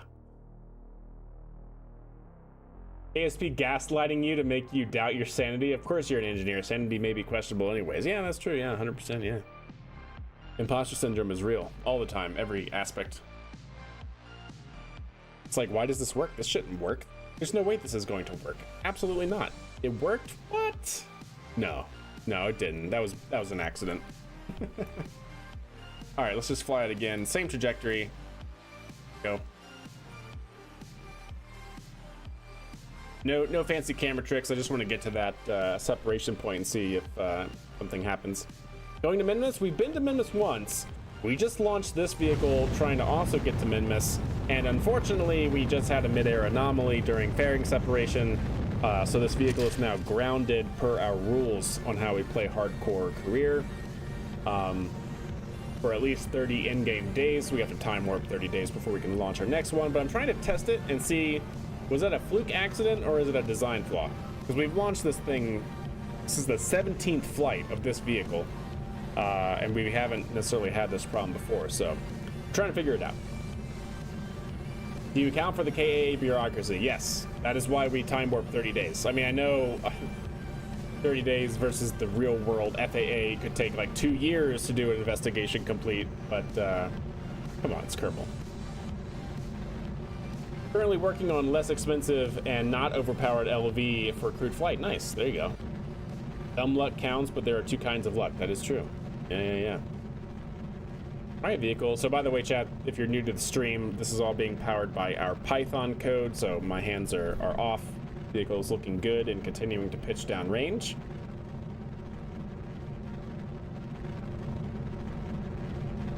Like, everything should be good. The payload's not wiggling around, so I don't think it was like the payload wobbling that caused anything. So yeah, I'm not sure. Not sure what happened, chat.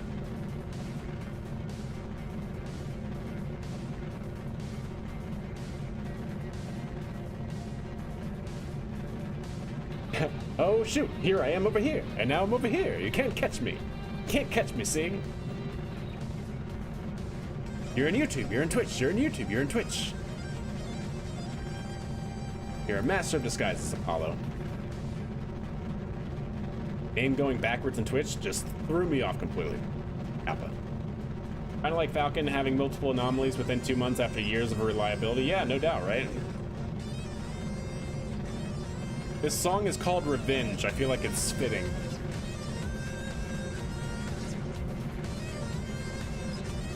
The Revenge of Max Serva.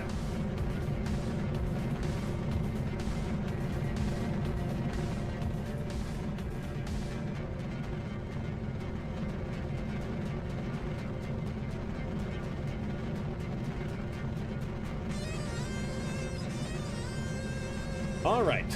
We're coming up on separation. I'm gonna try to do the camera work for the separation like we did last time, so that way we can see if that played any sort of role. I don't really think so, but I just want to try and recreate everything if we can. So I think I was in, yeah, I was in this camera angle. I started here, we flipped to here, yeah. Okay, cool. All right, coming up on Miko, stand by.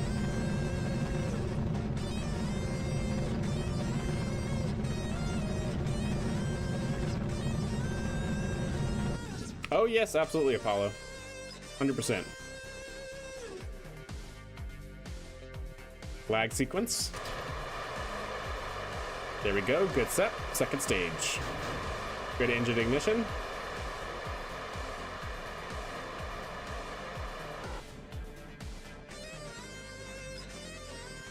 We changed nothing except for that one little gap at the bottom and the camera. I don't really think that was even the problem, just what? Like, why? Why, though? See, we changed that gap there, and we changed the camera placement. That was literally all we changed.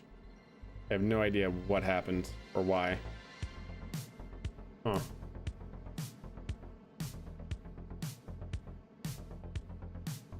Vehicle's pitching down nominally.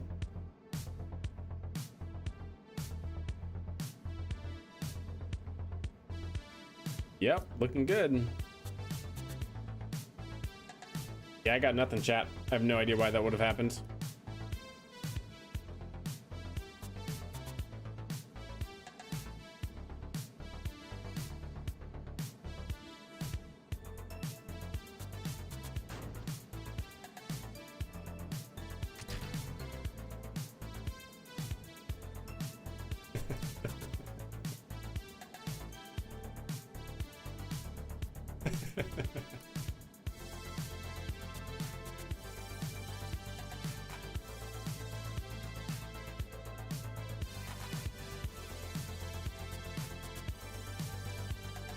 Why not, right, chat? Why not? I shall have to write a strongly worded note of protest. Hey, fair enough, Bear. Fair enough. But yeah, there was no explodey bit that time. Yeah, we didn't need that part, chat. It's okay. We got a clip of the explodey bit? Hell yeah, there you go. There you go.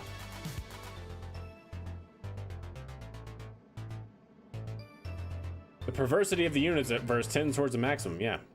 Maybe it was the camera? Maybe it was. I have no idea. But the thing is that we've launched the same craft file so many previous times. So was all those other times that it worked just luck?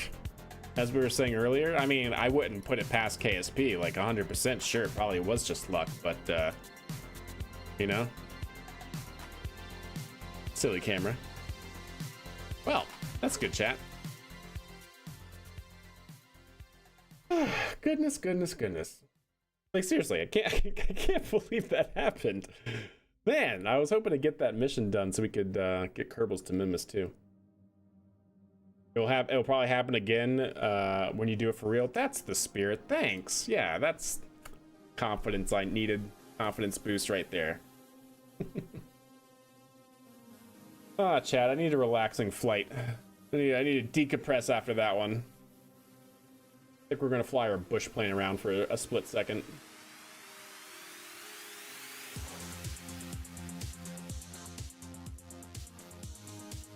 Man, we just can't get by the $11 million point, can we? Where is it, chat? Where is it? There we go. Valentina, sure, why not? Launch. Those were simulations? That one was a simulation, yeah. This is also going to be a simulation. I just want to have a little fun here. The pole was too much temptation for the Kraken. Yeah, probably that. Yeah, the Kraken was like, I got money riding on this. Let me just throw something in there to stage the whole thing. It was all a trick. It was all a trick, chat, from the Kraken. He threw it. He sabotaged it. All for his winnings. Skirt, skirt.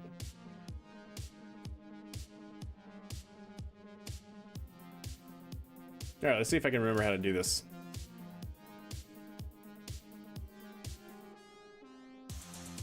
All right, flaps. That's up. There we go. Tease it, chat. Tease it. There we go. And we're up.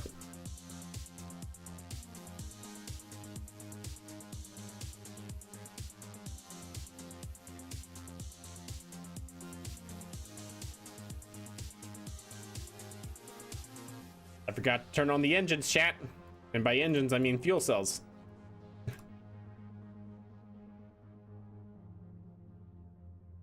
There we go.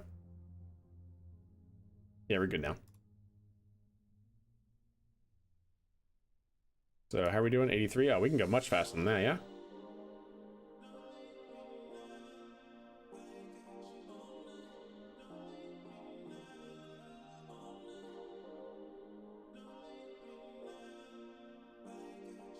Got a little bush plane going, chat. Why not?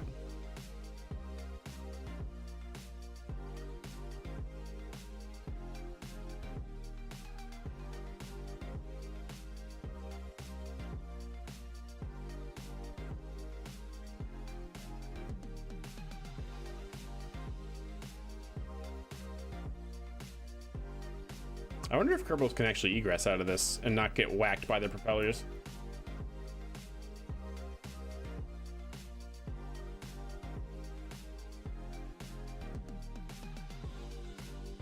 I go... Oh, we don't have it because we don't have the upgraded... Oh, we do have a little sky bridge, I guess. A little bridge, a little walkway.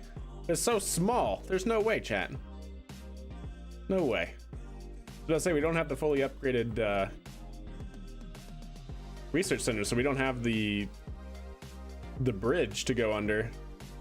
Not really, anyways. Not easily. Challenge accepted. Oh god, if I don't stall first. Oh yeah, terrible approach, chat. Terrible approach.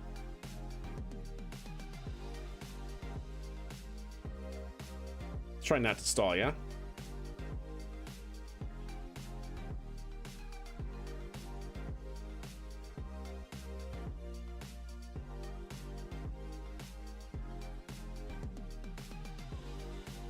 I also feel like I need more roll control. Yeah, something like that.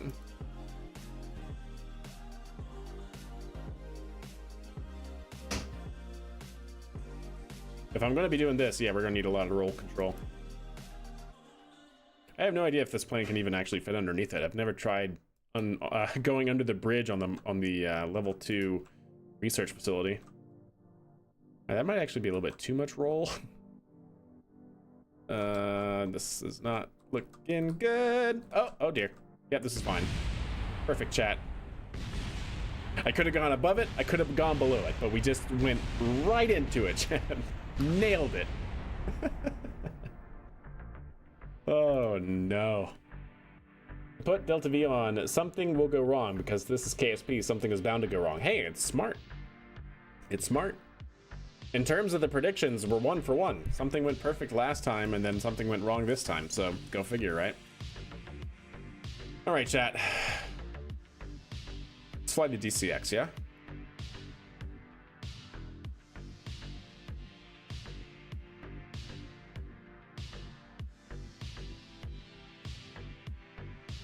We'll fly the DCX.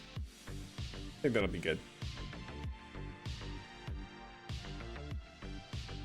The propellers are fans to keep the pilot cool. Turn them off and watch them start to sweat.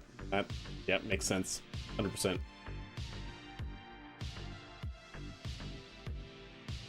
What even is that? The DCX? You know the DCX.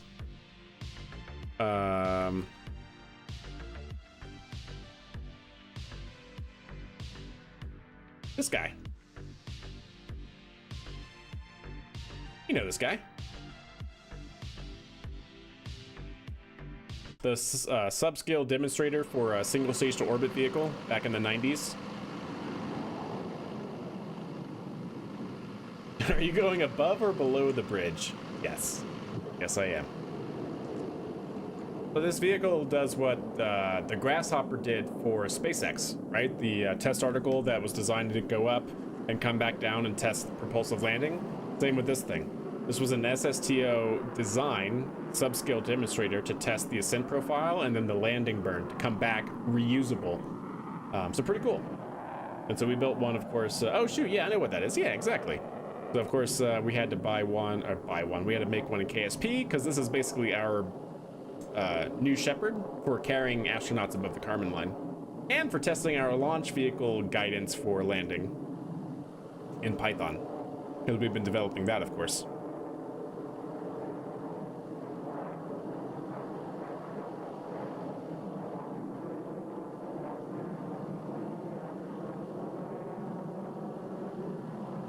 Coming in for a landing.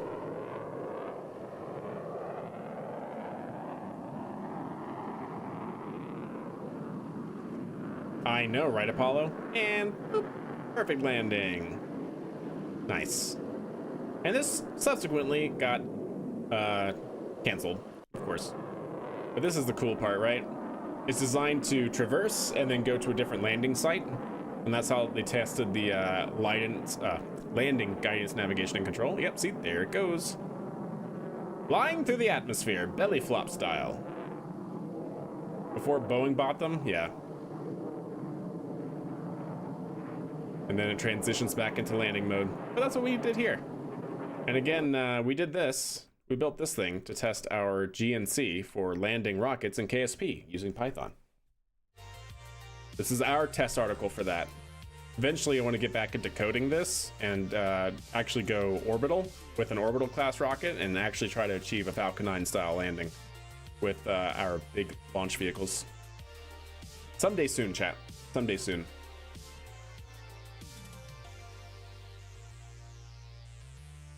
But yeah, it goes on the back of this truck, and the truck ferries it to the pad for flight.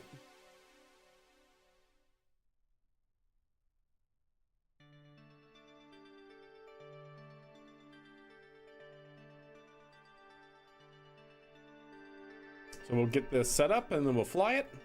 Then we'll be back on track.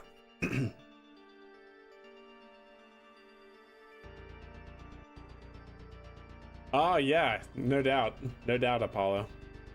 Oh, let's not cause the thing to flip and tumble.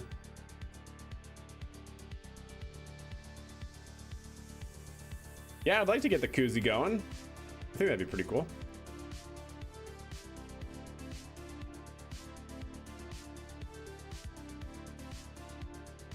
Maybe it'll actually work. Yeah, maybe. All right. There we go.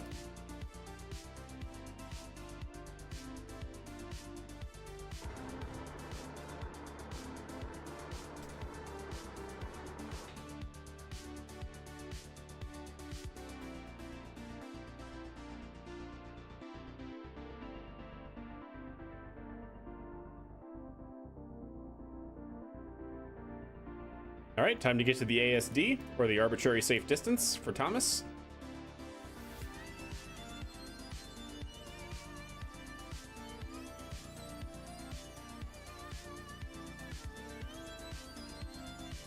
And that arbitrary safe distance is going to be right back here.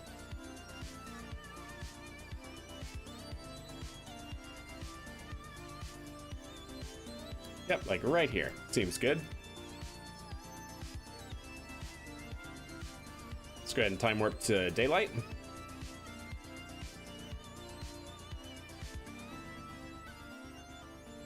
They're ready to fall apart. Yeah, they are the simple model M1 Rove Max tires, and they're not the strongest, so yeah.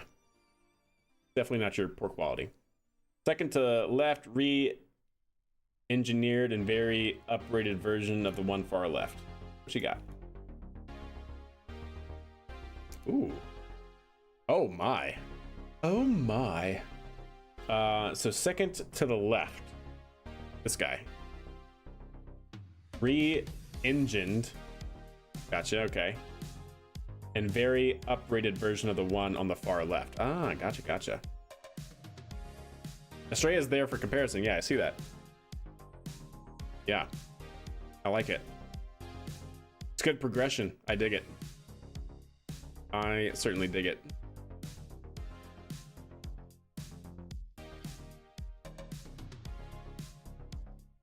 All right, chat. Let's go ahead and fill it up. We are filled. Get our flight control out. PCX. And I think we're just going to fly it, chat. Are we ready?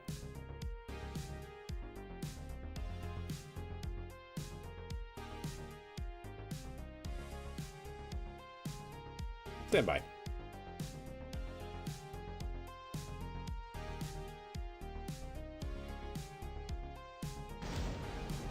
We have engine ignition.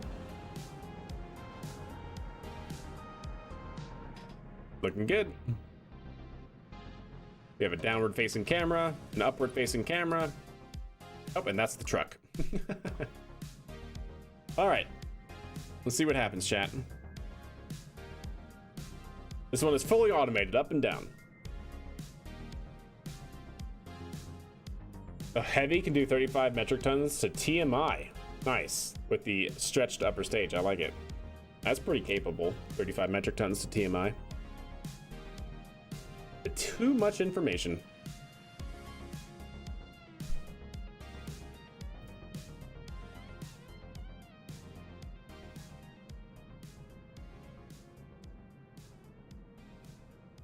So, if you've never seen this thing fly, it estimates its apoapsis with respect to drag. We should be aiming for somewhere between 70 and 72 kilometers. From there, it is going to flip over into a belly configuration, a belly flop configuration for re-entry into the atmosphere.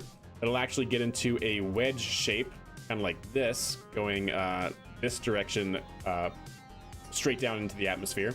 It does this for two reasons, because if it tried to land propulsively going straight down all the way, it wouldn't actually ever slow down enough to be able to land, because this thing is very aerodynamic.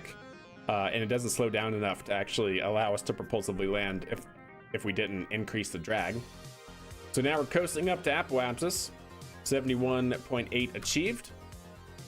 Coasting up to apo, at which point it'll get into its belly flop configuration. It will then track the pad, fly towards the pad, and when it gets near the pad, it'll configure itself for landing and then land somewhere hopefully within 150 meters of the pad.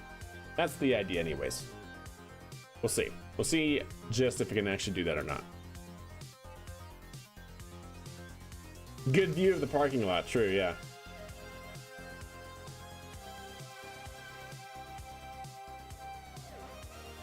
All right, we're at 54. We'll probably go ahead and time warp a little bit.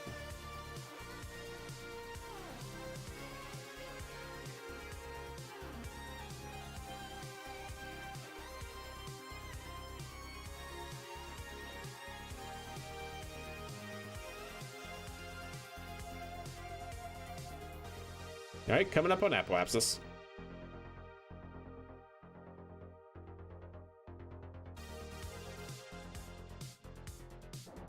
There it goes. Into belly flop. Now it's tracking the pad.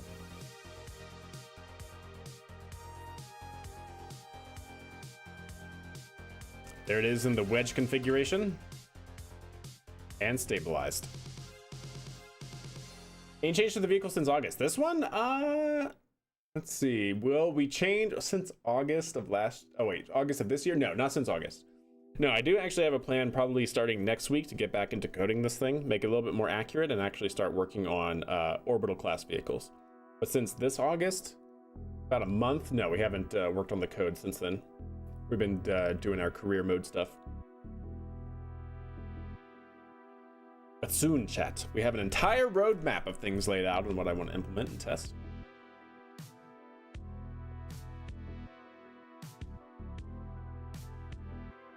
Vehicle is tracking the pad.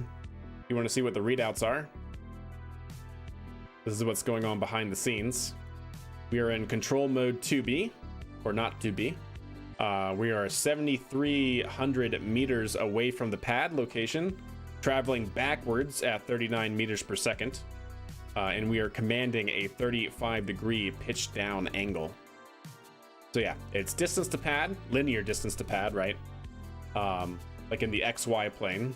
And then we have our velocity, negative meaning we're moving away from the pad, and then our commanded pitch, which is pitch down 35 degrees. So yeah, we'll see what happens. Once we get into the lower atmosphere here,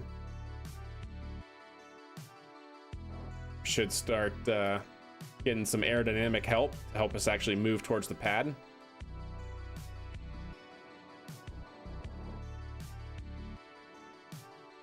All right, now we're moving towards the pad at 40 meters per second, 60 meters per second, 80 meters per second. Wait, what? Oh, there we go. That was weird. I think I fat fingered a button, chatting. I fat fingered a button, chatting. I turned off the RCS, and it needs the RCS to control itself. It's all right, we're good. We're tracking the pad, I think. So even after that screw up, I think we're doing okay.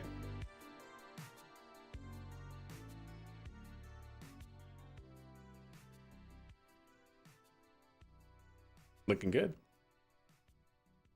Moving towards the pad now at 120 meters per second, 2 kilometers away.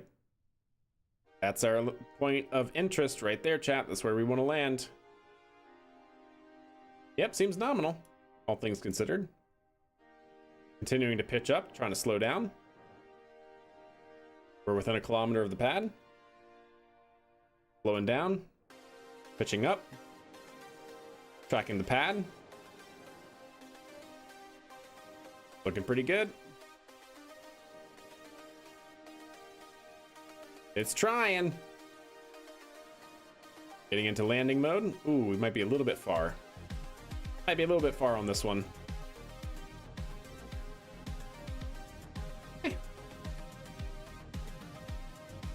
Automated landing burn. Track 5 meters per second descent rate. And we're gonna be 230 meters from the pad location. I messed it up. I turned RCS off by accident, but not bad. Came back from 10 kilometers downrange distance. Could be better. Could be better. We gotta do better. So we'll get back to this. Butter? Yeah, the landing's pretty smooth. Does changing to ground camera still mess up automated controls? I don't think so, Kato. I think we have fixed that, potentially. I think the issue was, something to do with the camera change happening when it was in a wait mode, and because we changed cameras, it always kept in that wait mode. So we just got rid of that wait mode. Like it was literally like wait for this to happen, and because we changed cameras, that event never happened. We just got rid of the wait mode. It's all good. Show me more. Yes, but that is the DCX. So like I said, what we could do is of course then actually get the truck, bring it over here, pick it up, lift it using the docking port, put it back on the pad and launch it again. Or we could just fill it up now and launch it again, and again, and again, and again, and again. And its new pad location will try to target this one, but yeah, that's the DCX vehicle, chat. That is the DCX. But that's it, chat. It is 11 o'clock, past 11 o'clock, and I got work in the morning. So that is going to do us for tonight. Next stream will be on Wednesday. Wednesday, probably starting around 7 p.m. Mountain Time, probably maybe more like 7:30 p.m. Mountain Time. I'm always late. That's one thing that's consistent about me, is I'm late to streaming time. But yes, all should be good. I hope you guys have a good Tuesday if I don't see you. We'll be coming back here on Wednesday and trying to finish up this Minmus missions, chat. That's what I want to do. We have several contracts awaiting us for Minmus, like another one that's like worth 1 million Kerbals. We have 2 moon missions that we got to do, and then by that time it'll be Duna and Gilly pretty soon, actually. I think we only have 300 in-game days until Duna's in its optimal transfer window. We got to figure out what we're going to do with that. So yeah, lots of things on the list. So much love to everybody. Have a good rest of your evening, a good Tuesday, and hope to see you guys back here on Wednesday. And until then, chat, until then.